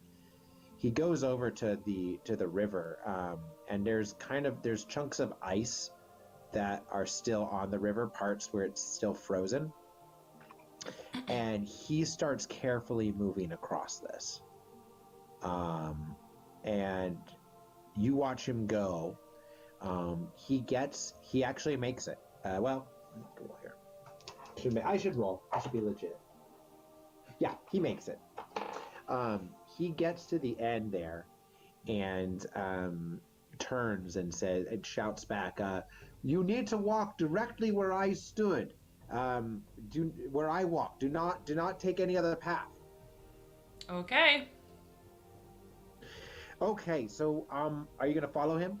Sounds good. This is gonna take a. Let's do an acrobatics check, I think, to make sure that you can. Well, would it just be to walk directly where he stood? Let's make it a perception check. Okay.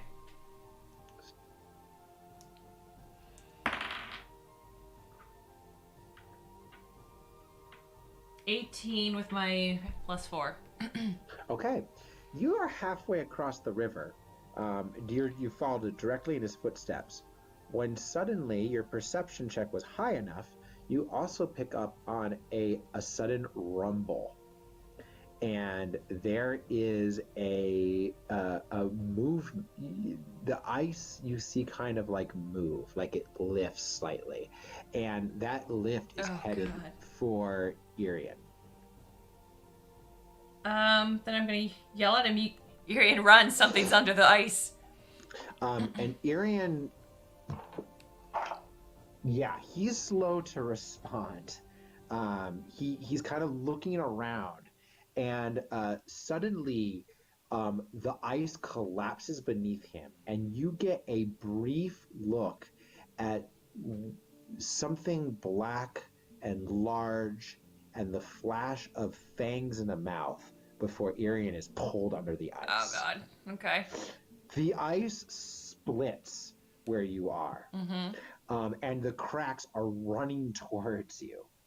And the ice is breaking apart into ice floes that are now bobbing up and down on the river's surface and drifting with the current of the river.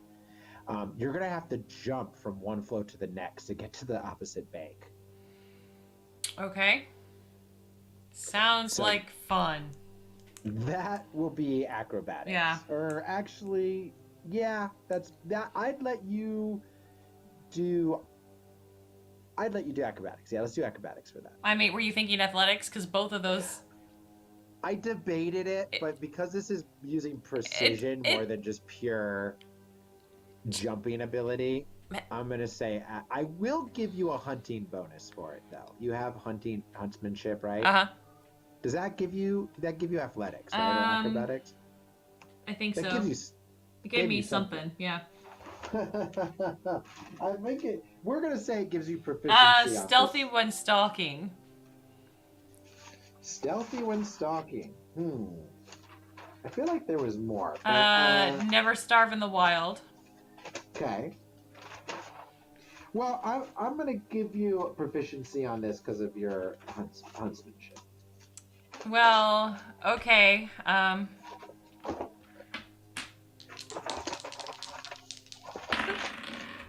Stop trying to roll off the table.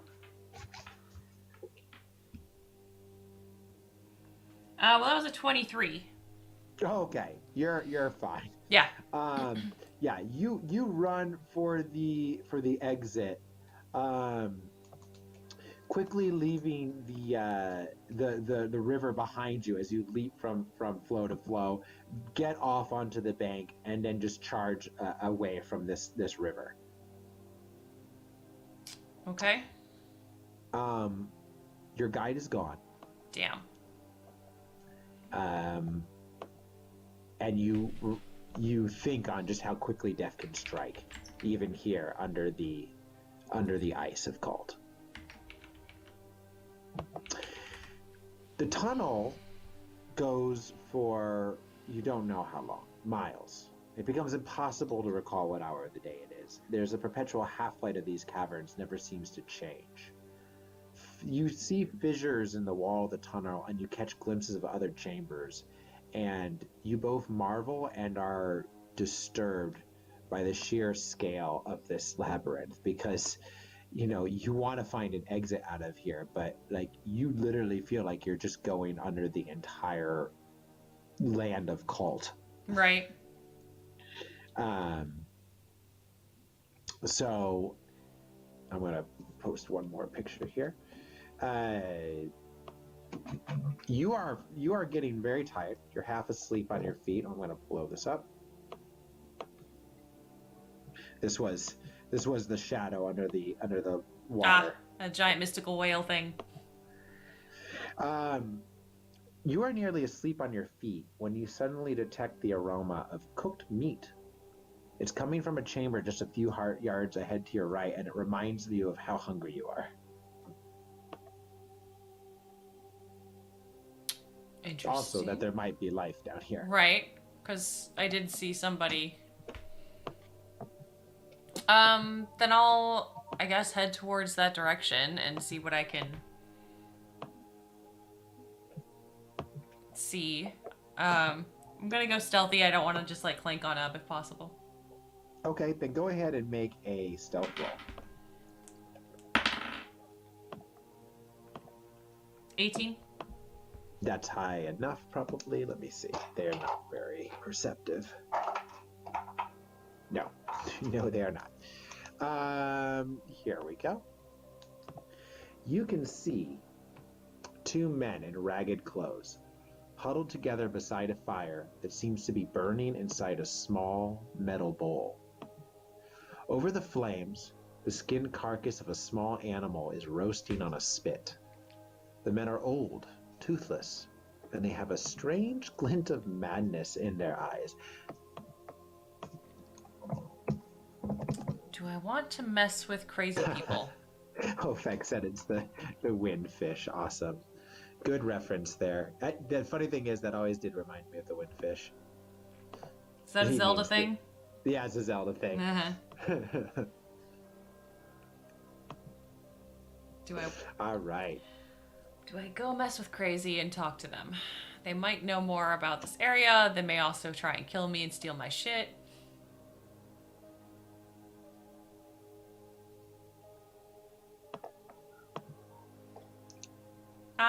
Heck it. You only live once, right? Unless you're a lone wolf, in which case I think you've had about 9 lives. Yeah, this may be my last one. You walking in there? Sure. You step in. What are you saying? Hail and well met, good sirs. Do you have any grey poupon? Good day, fine gentlemen. How are you doing this fine evening? God.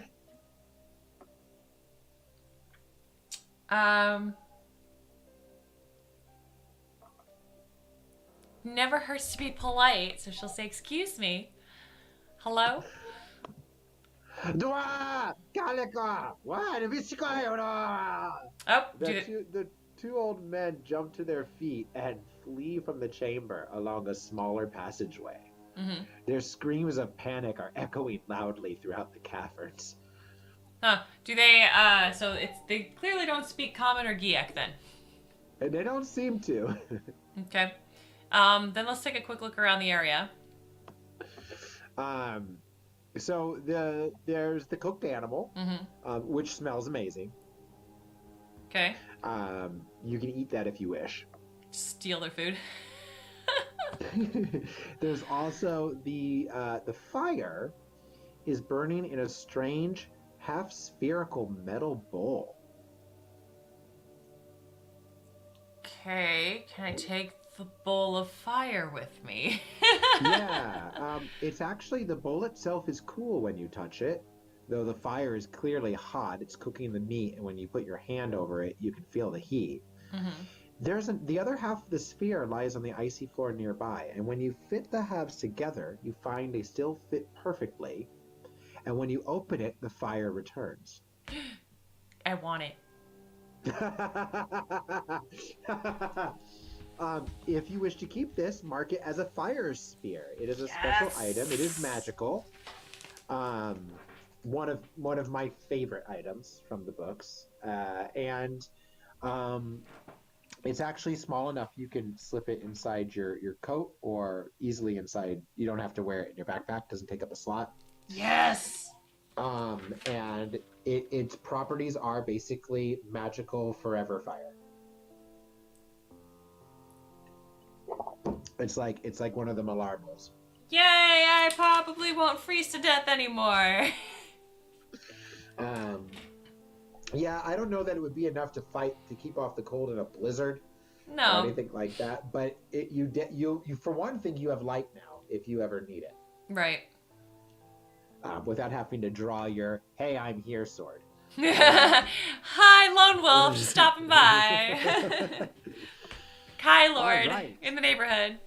Are you gonna eat? You have to eat something. If you don't eat this, you'll have to take a meal. I may as well, because it's unlikely that they'll poison their own food.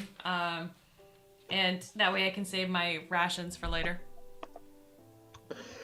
Okay, so you eat. It's delicious, actually. I mean, there's some strange spice on it that you don't recognize, but it has kind of a smoky sweetness to it. And the skin is crisp and crackled. So my cat is also rolling on my dice. I was wondering what that noise was. Yeah, she's rolling a lot of nat 20s. Yep, there's another one. All right, cute Newcomb, get out of here. Come here. All right, sorry about that. So, you continue along the tunnel then for over a mile. And you only stop when you become tired and need to sleep.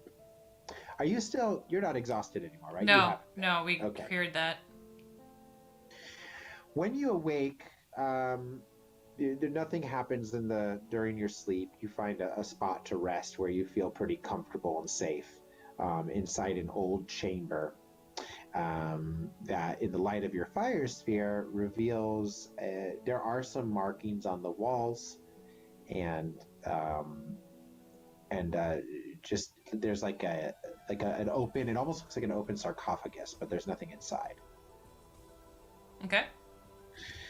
You awake feeling refreshed, but you have no idea just how long you've been sleeping. Right. The light of the caverns. I'm losing track of days because I'm inside the whole time. What's your plan? I've got to find a way out. And okay. If at all possible, find my sled dogs, but probably not. So, you're trying to find your way out of Cloudmaker Mountain? Yes. Okay. Give me a tracking roll.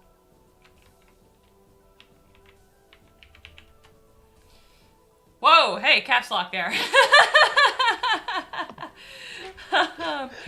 Good job, me.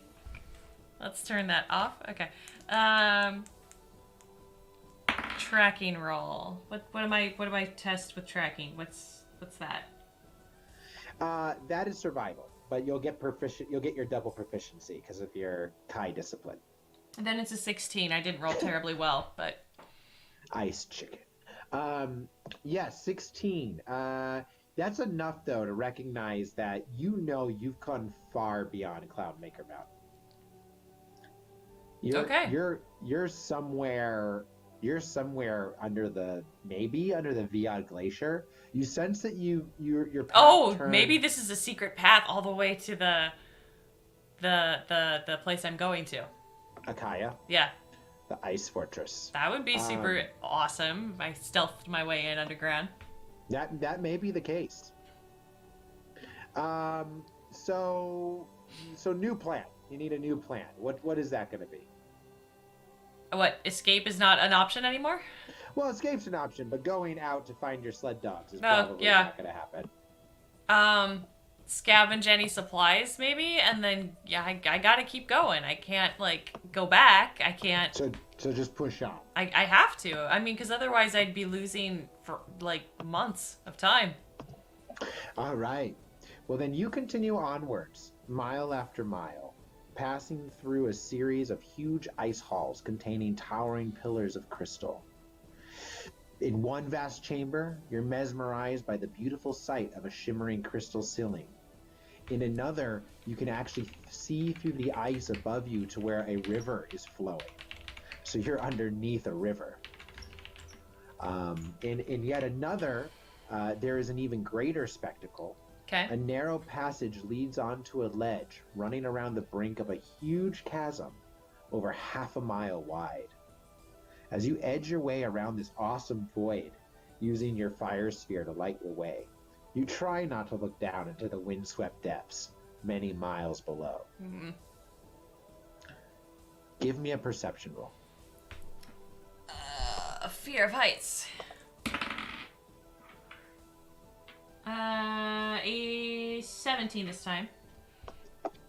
17. I have to open my blinds. It's kind of dark in here. That is enough. You hear a noise behind you. Oh, God. And you turn to see this.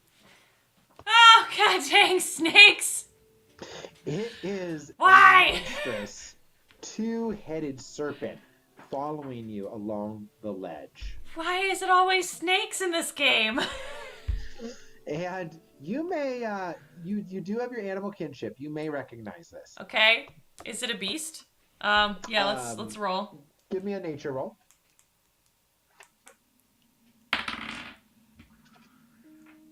$16. 16. You do recognize it. It is a beast. This is actually a Javek. You remember Fëanor talking about one of these creatures back on the boat. A Javek is a two-headed and deadly poisonous snake that lives in the icelands of Kalte. The venom is one of the most deadliest venoms known in Magnaland. Why is everything poisonous? God dang it. Is there a cure poison spell that I know? Hang on, let me look. Detect poison. You detect poison. I can detect poison. I don't a protection from poison, second level spell. All right. Well, I know what spell I'm gonna have to grab. Second level. God dang. It is quickly moving along the ledge, and you know that you will not be able to outrun it. Right. So, what are you doing? Animal friendship it, if at all Sweet. possible. I'm gonna try. All right. All right. Animal friendship Let me make my roll. It's got nothing to add to wisdom. Okay. It doesn't get any bonuses. Okay. So wits are, you can see, cute Nukem wants to help. She's eating my microphone. Excellent. What's the DC? 13? 12, I think. Yeah. 8 plus wisdom. Wisdom's 2, proficiency's 2. Yeah, 12. It balanced on 16 and then rolled to the 6. It fails. Yes! So, all right. So you cast Animal Friendship. Let's look at this. Oh my god! I have a pet snake!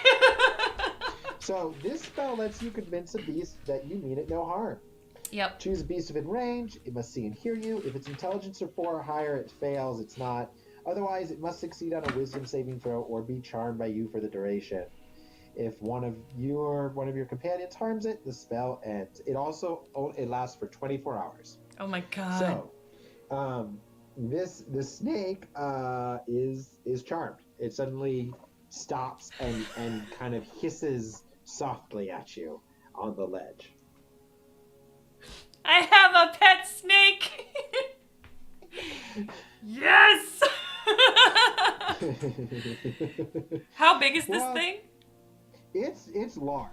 It's about your size. Mm-hmm. It's like a giant snake, but I mean snakes are small, so it's like a medium-sized creature. It's basically a giant boa constrictor then with 2 heads. Yeah, and I mean it's still, you haven't gained it as a companion. No, that's a different spell. You haven't dominated it. But right now it's not going to bother you. Right. It'll ignore me for a while. Yeah, so you can escape, and without having to fear about being attacked. For 24 hours, it'll leave me alone. Yeah. So it just kind of halts there, and it's like, oh, okay. Starts to slither back off the ledge. Whew. All right. All right. That's fabulous. Let's Nicely done. Success on that. That should be an achievement right there. Yeah, and to answer OPEC's question, charm is different than dominate. I had to look that up beforehand just to make sure, because I figured there might be, once she got animal friendship, there would be some serious use of that, which is great. But there is a spell called, it actually takes quite a while before you get to dominate creatures. I can't remember I what don't the think spell that's is. something that this character type can do either. Maybe I know that dominate monster is a thing, but that's something else. There's like charm animal. I can conjure animals at 3rd level. That's, I think, it, though. Is that it? Mm-hmm. I'm reading real quick, looking to see if there's one. With some animals, like if it's a horse or something, she can use animal friendship and then mount it, and it will be fine. It's pretty much. It's pretty much charm is all the charm effect does from D&D 5 is say that, let's read it real quick. It says a charmed creature will not attack the charmer, and it won't target them with harmful things. And you have an advantage on any ability check to interact with the creature. So you could try to convince creatures to follow you, Right. But do I really want a super poisonous snake, with me when I have to recharm it? and potentially fail that recharm? Yeah. And that's why the ranger has beast companion and stuff. That's more for that kind of thing. All right. So you reach a tunnel on the far side of the chasm, and you follow it for many more miles. Nothing really happens until you get at an enormous chamber, the ceiling of which towers 500 feet above you. An icy wind blowing through the many fissures that crack the ceiling whips around the hall. You could at this point try to look for a way out by climbing up the fissures, or you could decide to press on and cross the hall and see if there's anything else in here. I mean, my climbing isn't terrible, but I also don't want to fall to my death.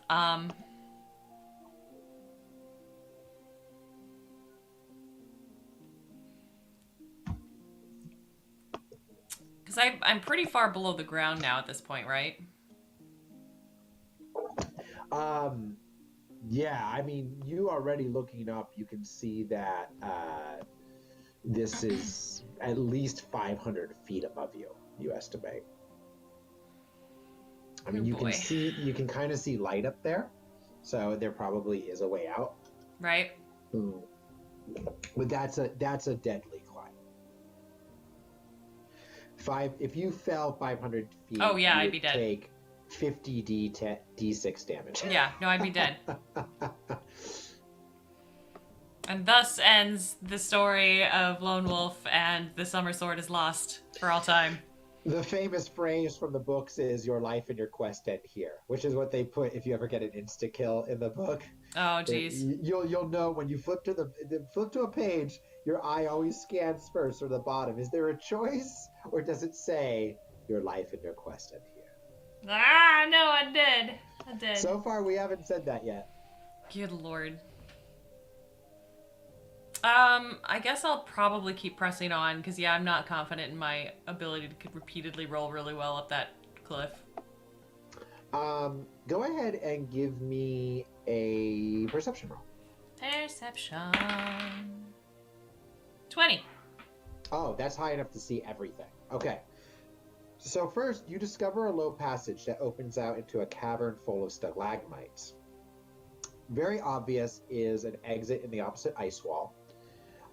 But you spot behind the stalagmites another exit. And then in the snow, this is because your perception was high, in the snow around the entrances of both tunnels, you see tracks. Strange tracks. Do they look humanid or I don't know. Animal forms? You might have to make a roll for that. Do I have to do a tracking roll for that? Yes. Or a hunting roll for that. Let's do a tracking roll. I want to do this as survival, and you'll get your double. A tracking roll. Which was nature again, or? That is survival. Survival, It's okay. survival, yeah. But you'll get double proficiency because of your Kai discipline of tracking.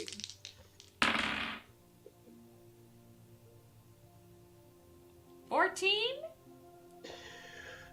Let me see. That's, yeah, you've seen them before. So actually, this is close enough. These tracks are Bachner tracks. Remind me what a Bachner was. That was the giant Yeti bear. Oh, God. If you run into one of those in the confines of a dark and narrow tunnel, your chances of surviving are pretty slim. But while your Kai discipline has enabled you to identify the tracks, unfortunately, they're so muddled and all over the place, you can't tell which tunnel the Bachnar has last gone down. Right. So at this point, it's either take the tunnel behind the stalagmites, or cross to the end of this chamber and take that tunnel, or go back and try to climb up the 500-foot climb. No, I stand a better chance fighting the stupid Yeti bear than anything else. Falling down the cliff face. Climb up the Yeti bear. Charm the Yeti bear. Yeah. So I'm gonna use augury. Okay, on which tunnel? The tunnel on the left, and see if there's an exit down there.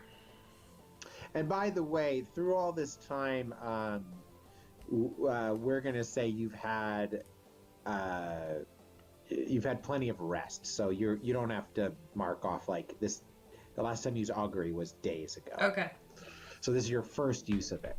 Okay. Today. And we removed the percentage thing now. It's just I only have 4 rolls a day. Okay. That's right. That's because of the summer sword. And you do gain. Would you have used augury at all during your trek? Be honest on that. Would you have used it at all while you were walking through these tunnels? Probably. Tunnels? All right. Roll a d4, and we're gonna say that's how many times you've used it already. Okay. Let's see if you have any left. I mean, I'd be really dumb if I wasn't. I was gonna say that's so you to just be like, I'm checking this path. Yeah, I do that. I know. So I rethought it. Well, I rolled a 4. So you've used them all. So you actually don't have any augury left. Damn.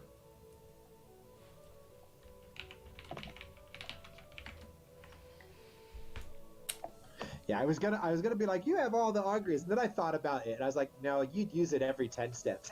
No, not every 10, but like if I came to like a hallway that seemed to go on forever, rather than like a room that I could poke my head in and be like, yep, nothing in here, keep going. Every other spell, you have all your spell slots and you have all your cures. Right. But yeah, you've used your augury. So you're just gonna have to make a call. It's either the stalagmite tunnel or straight ahead.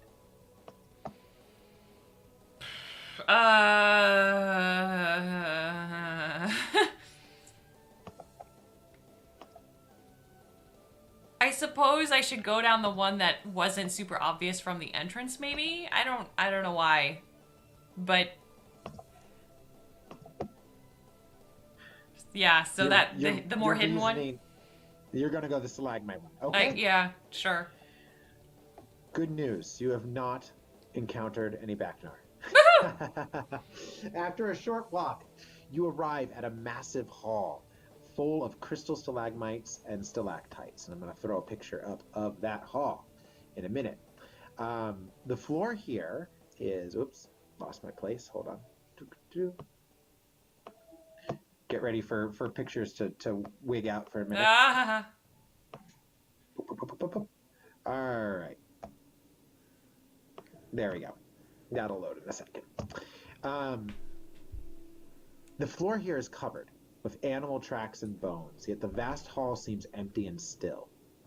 You notice that the northern wall is a completely smooth surface of granite blocks stretching upwards to the icy ceiling over 100 feet above.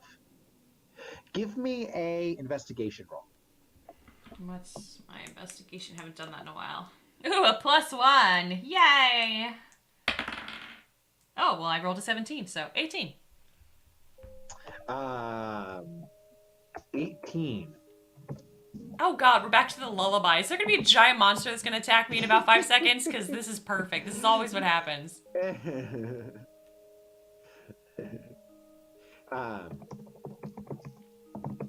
I was reading some of the comments on the thing. Sammy was saying he ran into a ghost knight. Entire party got wiped out. I wonder if that was from another D&D game or if Sammy's also played Lone Wolf. I'm guessing a D&D game, though. Maybe a homebrew one. Mm-hmm. That Ghost Knights, actually, the very first D&D game I ever played involved a ghost knight. I was like 6 and I was terrified. I remember that. I've never forgotten the ghost knight. It was Undermountain, 2nd edition D&D Undermountain. Still scared of that ghost knight to this day. All right, you rolled high enough to have a sudden revelation. You realize that you are staring at the foundation stones of Ikaya. Oh! You have reached the ice fortress. I did it! I found an underground way. Partially obscured by a large mound of crystals, you can see a ramp leading up to a massive stone door in the fortress wall.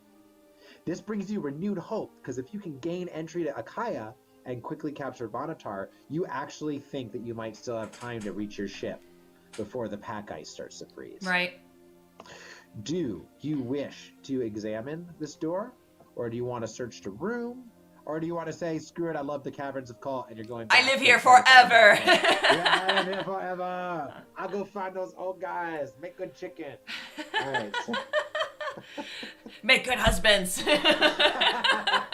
We will start a new race down here of Kalte's lords. Oh, God, no. And our pet two-headed snake. Ah! Yeah. No. We let's check the room first and then check the door. Check the room. All right, give me a perception roll. Classic perception roll. Because I see all these bones right here, so I don't want to just walk up to the door. That makes me nervous. Yep. Here's my perception again. Only a 14 this time. That is just enough. You discover that you can't really see you discover a ton of bones. You don't see who they belong to. You see shattered skulls, hands that look vaguely like they might have belonged to humans, rib cages. You are going to abandon your search when a small box made of carved bone catches your eye. Okay, let's investigate this box. It contains a beautiful diamond. Its many facets gleam and sparkle, even in the dim half-light of the ice hall. In Summerland, a jewel of this size and quality would be worth thousands of crowns and may go towards building your monastery. Dibs! So if you keep it, you can mark the diamond. It's not large. You just put it in your gold pouch. So just put it as a special item. Diamond. Diamonds are forever. All right. There's nothing else that you were able to see with your perception roll. So okay. The only thing left is to either go join the Backnar forever or climb the slippery stone ramp. We're going to try climbing the ramp. All right. First, okay, yeah, let's do it this way. So, as you climb the ramp, you hear a sound. Mm-hmm. Of course I do. Of course you do. Of course you do. The lullaby happened. Of course I do. It's a friendly merchant. Oh, we found Mamba in the caves. Mamba and Rezi are hanging out down here, gambling. Yeah, that's what it is. He says, "What are you buying?" No, God, that guy. What are you buying? It is not a friendly merchant. It is the sound of cracking ice. Okay. When you spin around, you notice that one of the large mounds of crystals at the base of the ramp is actually moving. The crystals seem to be alive, and you stare in disbelief as the mound kind of moves and reshapes itself and suddenly uncoils. Oh, into a God random damn it! mass of crystal coils. The coils unwind, and this ice creature slithers towards you. What is it with So- Lone Wolf and snake monsters? You happen to find all of them. Am I literally finding all of the snake monsters? Is that how this works? I think you've missed like one serpent in book 2 that's in a tree somewhere. But you got the marsh viper in Yeah, I did. in the book 1, Yeah. and that's a rare encounter. That is a hard encounter to find. So, yeah, you've More snakes. God. In this case, though, we're gonna first. You are, as you turn and are kind of prepping yourself. Well, what do you want to do? Let's ask what you want to do first. Are you? What's your action here? We're not in combat yet. Well, it's going to try and eat me most likely, so I need to go through this door. God dang it! So I'm not gonna try and retreat again and find the other snake and like, is it a beast? You don't know. It's probably a magical thing, but I can still Yeah. try to cast Animal Friendship on it just in case. You could try. All right, let's try. Let's do it. Always try. Let's do it. So you reach out with your animal friendship, and you're trying to locate like the mind of this creature, and it does, for whatever reason, it doesn't happen. Yay! Never mind It then. continues. It does not seem to respond to your Some sort of magical construct then. maybe. Yeah, you're not sure if it's magical or if it's like an abomination, or some kind of beast from the old days when the ancients ruled these lands. But it's coming at you now, and you're gonna have to prep yourself for combat. Make a I need you to make an acrobatics check. Okay. This slope is slippery. 19. Okay, you're fine. You place your feet well, you ready your weapons, and we are going to roll initiatives. Okay. Sorry, that one rolled off the table. Always a good sign. Well, it was a 3, so you know. Oof. Okay, so it's faster than you. No. That's what rolled off the table was a 3. I did not roll a 3. Okay, good. I rolled Because it was gonna come by 22 total with my 3 decks. So nice. All right. So it's your. You go first. okay. Then I'm going to bonus action hex it. Or Hunter's Mark. I keep calling it a hex because of Jonah. Yeah, that's fair. It's fine. It's my Hunter's Hex. Your Hunter's Hex. My Hunter's Hex. Kai's Mark. Yes, so I get to add this to my attack. It doesn't have a mind apparently, so Mind Blast isn't going to do anything. You think it does have a mind, but you can't find it. To command it or anything? You're not. It's got some intelligence, but Okay. it's not like an ooze. Okay. But no, it is immune to Mind well, Blast. it is, yeah, so Mind Blast isn't Yeah. going to work. All right. So that's 2d6 that I roll then.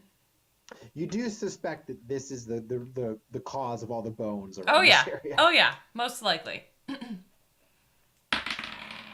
Then that was a 17 to hit. Where'd my other die go? Where'd I put that? Oh, you hit it.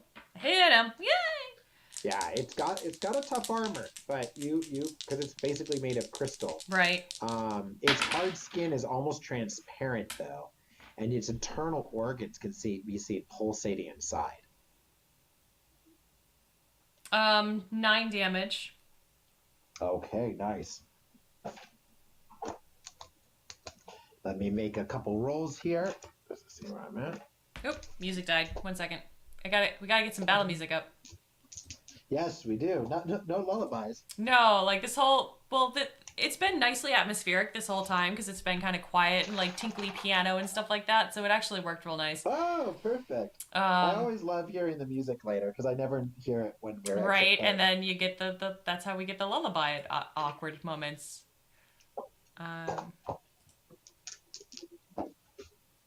What should we do? What looks like a little more actiony?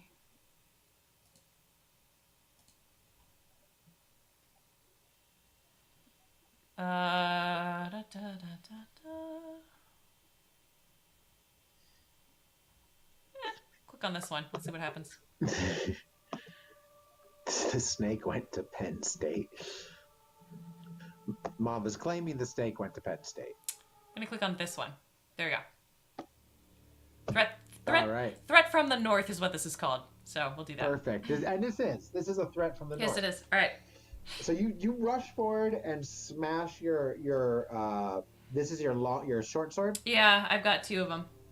Yeah, so you drag it across it, and your hunter's mark shows you where its skin may be most vulnerable. Mm-hmm.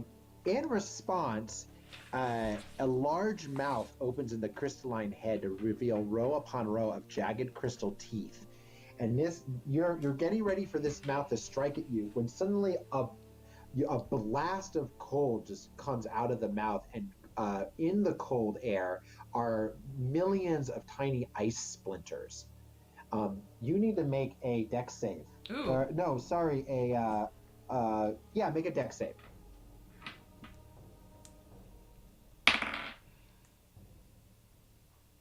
Uh, 17. All right. You dodge the worst of this. You are going to take some damage. Okay.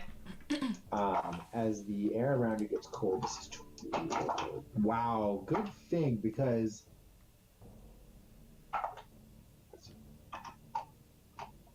that would have been 27 damage. As it is, you take 13. Ow! Holy shit. But that was its turn. Okay.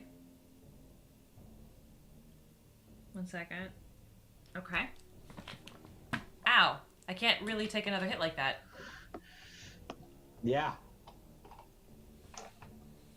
Shoot. I could waste my time disengaging and trying to heal. Or I could try and, like, wail on it a little bit more and then heal next round. If I don't die.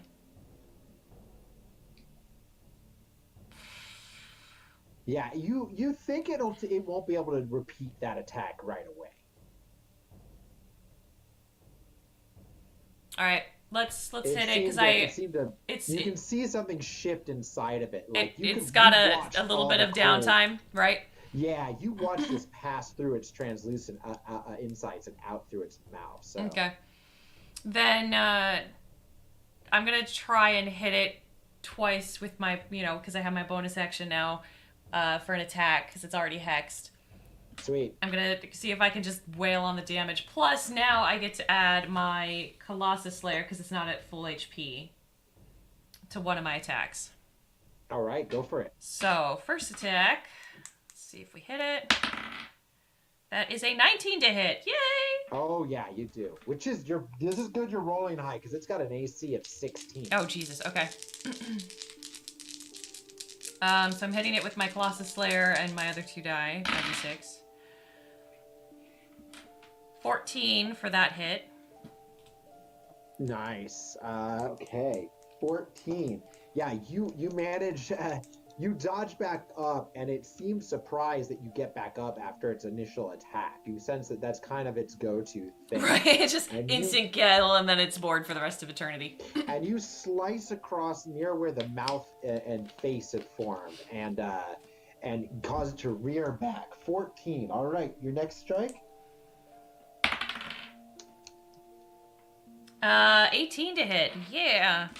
Oh, good for you. Thank goodness for my dex. My high dex. I don't get to use Colossus Slayer on this one because it's once per turn. Okay, I was gonna ask. It's not once per hit. It's once per turn. Yeah. I was literally just gonna ask if you get that. No. But I still do 10 more damage. It had 9 health left. Oh, shit! I was expecting this to go on a lot longer. So as it rears back, you take your other short sword and drive it through its mouth. And the creature, as it dies, you watch with a mixture of fascination and revulsion as each segment of the creature like shatters and then slowly dissolves into the ice around you. Soon, all that remains of the crystal worm are the undigested contents of its stomach. Right, harvest its parts. I know. What can I take? Give me a perception roll. Perception. 19. That's enough to see it. In the center of the mess of fetid flesh and bone that it was digesting, you suddenly see the shank of something, like the shank of something metal. Okay. Small and metal. All right. Let's poke at it with the tip of a sword and see what it is. Looks like it's a silver key. Ooh. Oh, I'll take that. As you grab it, it's coated with a corrosive digestive acid that burns through your mittens and hurts your fingers. You only take 1 damage, though. Okay. That'd be really embarrassing if you died to corrosive stomach acid after you killed a monster. I'm pretty sure it's happened to me in this game. I just kind of picture you grabbing it and just slamming it into your forehead. And that's how it kills you, or something ridiculous. Right. In your case, you drop the key and plunge your hand into the snow to ease the pain. Right. But you can definitely grab the key after this. Okay. And you will go up to the fortress. I'm gonna heal. Oh, good call. Good call. Because if I'm, like, this is the fortress. This isn't like, I made it! Vacation time. Like, this is, I made it! Boss fight. So, I'm gonna heal up for, oh my god, I rolled an 8. Yes!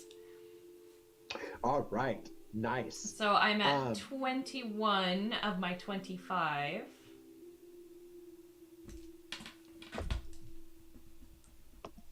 And I used one of my cure spells. All right, there we go. Doing anything else, or now you moving on? No, I mean, technically I still have Hunter's Mark ready to lob on somebody else. That's right, because it It's stays for an hour. Well, actually, give me a concentration. Oh, that's right, I got hit. Yeah, because you did get hit. You just have to pass a DC 10. 18, I'm fine. Yeah, you're fine. Okay. So, you go up to the fortress door, but it is completely smooth. It has no visible lock, hinge, or keyhole. Okay. What are you doing? Can I try to touch the door? Is there some sort of, like, magical thingum? Make a perception roll. Oh, these perception rolls. I'm just perceptioning my way through this game. This is your first actually, like, dungeon. I mean, this is, like, the first time in Lone Wolf that you've really done a dungeon. 16? That's enough. You notice that the granite wall next to the door, there is one of the large blocks is different to all the others. A small triangle has been definitely cut into its surface. Okay, so it looks like a push here button, huh? You put your hand on it, but nothing seems to happen. There doesn't seem to be any, like, press. It's just an indentation. You suddenly hear a loud roar from behind you. Oh, God. Uh-huh. You turn, and you see one of the cow cloth. Oh, God dang it. And in fact, you recognize the cut across its chest. This is the cow cloth that you cut back at the waterfall. Okay. It seems to have been, you don't know how long it's been tracking you, but now it is bounding towards you, its jaws wide open, revealing its barbed tongue. We're going to make initiative rolls. Oh, God. I don't want this. It rolled an 18.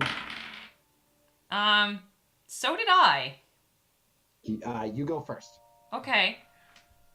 Well, is it still injured? No. It's healed up again? It's been quite a while. Okay. Well, I'm gonna lob Hex on it, because heck this thing. Okay. And are you then you're gonna rush to meet it? I'm gonna rush to meet it. I'm gonna try and... All right, same thing. Same thing. Just try not to die, guys. Try not to die. I right. might just flat out be murdered. 17 to hit. Yep. It's not immune to Mind Shield, so I get to roll 3d6.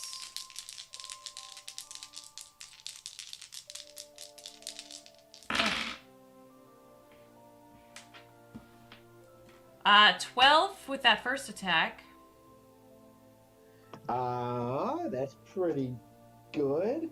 Yeah, you managed to kind of do a repeat of your last battle. It's having terrible PTSD again. It's still gonna try to get you. Wait, I get a bonus action. You used it to move your hex. Oh shit, I did. Okay. Well, fingers crossed, guys. Fingers crossed. It rolled because I'm letting it. The dice fall as they will, but it only rolled a 7. Yay! So it once again you kind of chuck it down, and it's your turn again. All right. Whew, these things are dangerous. 16. Yep. This one's AC isn't as high as the snake, right? No. Okay. Not by far. Well, I'm gonna Colossus Slay it now, so I'm adding my 1d8 because, again, okay. I'm gonna try and murder this thing. So I'm rolling 3d6 and 1d8. I could have rolled better. That's a 16 damage, though. It only had 14. Oh, so yes! You throw it down and just plunge your sword into it. You are done with this thing. Woo! Oh, man. All right. So, yeah. You finish up this creature. And you notice that the Kalkoth has a blue triangle of stone on a chain around its neck. Well, that was handy. It's very Deus Ex Machina. All right. Cool. Then I'll take that and approach the door again and kind of look behind me like, anyone else? Nobody answers as you grab the blue stone, race back to the fortress door, and press it into the wall recess. Of course, it is a perfect fit. You can actually keep it after this. It doesn't... There's Awesome. a tremor that runs along the ledge on which you are standing, following by the grinding noise of stone upon stone. Ooh, the door Mama opens. has a good point. Can I skin the cat? You would be able to, except that the door is already starting to close. No! All right, in the door. Without a second's hesitation, you dive into the fortress and hear the massive door crash shut behind you. The corridor in which you now stand is far warmer than the icy cavern outside. For the first time in many days, you can lower the hood of your cloak and remove your mittens without risking frostbite. Okay. You notice that the stone passage ascends to a landing where another passage branches off towards the east. Malari bowls hang at regular intervals along the arched ceiling. There are natural light illuminating the carved walls. As you look at the landing, you notice an archway leading into a small room beyond. And a strange sight meets your eyes here. Okay. Ragged furs, pottery shards, and the debris of hundreds of years seem to have been thrown into this chamber. A large lever protrudes from the wall beside the archway. At this point, you have entered the fortress of Ikaya, and that's actually the halfway point of this adventure, if we want to stop there for today. Awesome. We probably should, because yeah, if that's about halfway, we don't want to like dive in and then end up going for another 4 hours. Yeah, this is a pretty good stopping spot. Everything after this will take us to the next piece of the adventure. So. There wouldn't be a very good stopping spot after this for a while. All right, yeah. Then let's call it here for today. Awesome.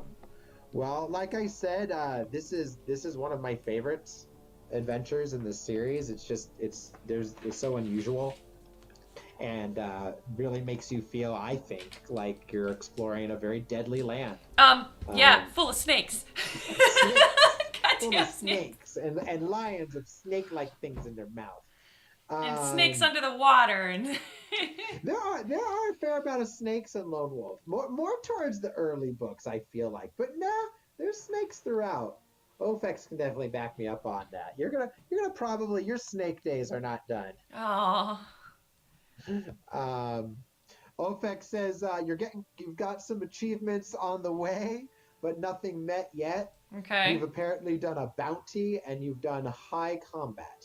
I think the bounty was for the The cow cough, yeah, or the snake, maybe, I'm not sure. maybe. Yeah, I know you can fight Backnard. Maybe they're for the bounty too. I don't know. Well, the first one we managed to drive away, and the second one I never encountered, so. And I think high combat literally means getting a lot of combat. So 7 more if you oh, cow cough, that's what it's for. Alfex is saying the bounty is for killing 3 cow cough. Jeez. Yeah, good luck with that. I'm happy with 1. That would definitely be an achievement. I could see Yeah. that. Not like if you just lucked that heck out and they only ever rolled 1s or 5s to try and attack you. Or you did really, really well on your... Well, and it gets bad, too, because if he was trying to pounce on you, and what that is he'll cut you first with his claws. And if he succeeds at that, you have to roll a strength check or be knocked prone, and then he tries to bonus bite you. And that's where the poison comes in. But that's 2 attacks. You have to save. And then you have to save against poison. That's pretty brutal. Yeah, well, and if I was fighting all 3 of them, that's kind of why I was like, shit, if I have to fight these, I want to do them one-on-one. I don't want to, like, fight them out in the open. Yeah, that would have been the way to handle it, had you not chosen the other way, yeah. which worked in the end. Next time we'll explore the icy fortress of Achaia. Thanks to everybody who joined in today and checked out some of the game. And of course, to our people who are here every week, Mamba, appreciate you much. And Ofex, thank you so much for that document. That's awesome. That's really cool. Yeah, that'll be a lot of fun to track as we go through this. So we got 20 some odd books to go still? I think he's only doing it up through book 12, because I think after that the achievement, like, the code for the program wasn't available. He explains it in the document. Okay. But I think he's only going to do the achievements up to book 12. Okay. Cool. But 12 marks a turning point in the series, so that's perfect. All right. Maybe we'll make up achievements for that. Not dying. Yay! Yeah, not dying. Yay! All right. Well then, yeah, I'll see y'all next week. right, everyone. Have a great rest of your weekend. Enjoy your week, and I'll see you soon. Bye. Take care.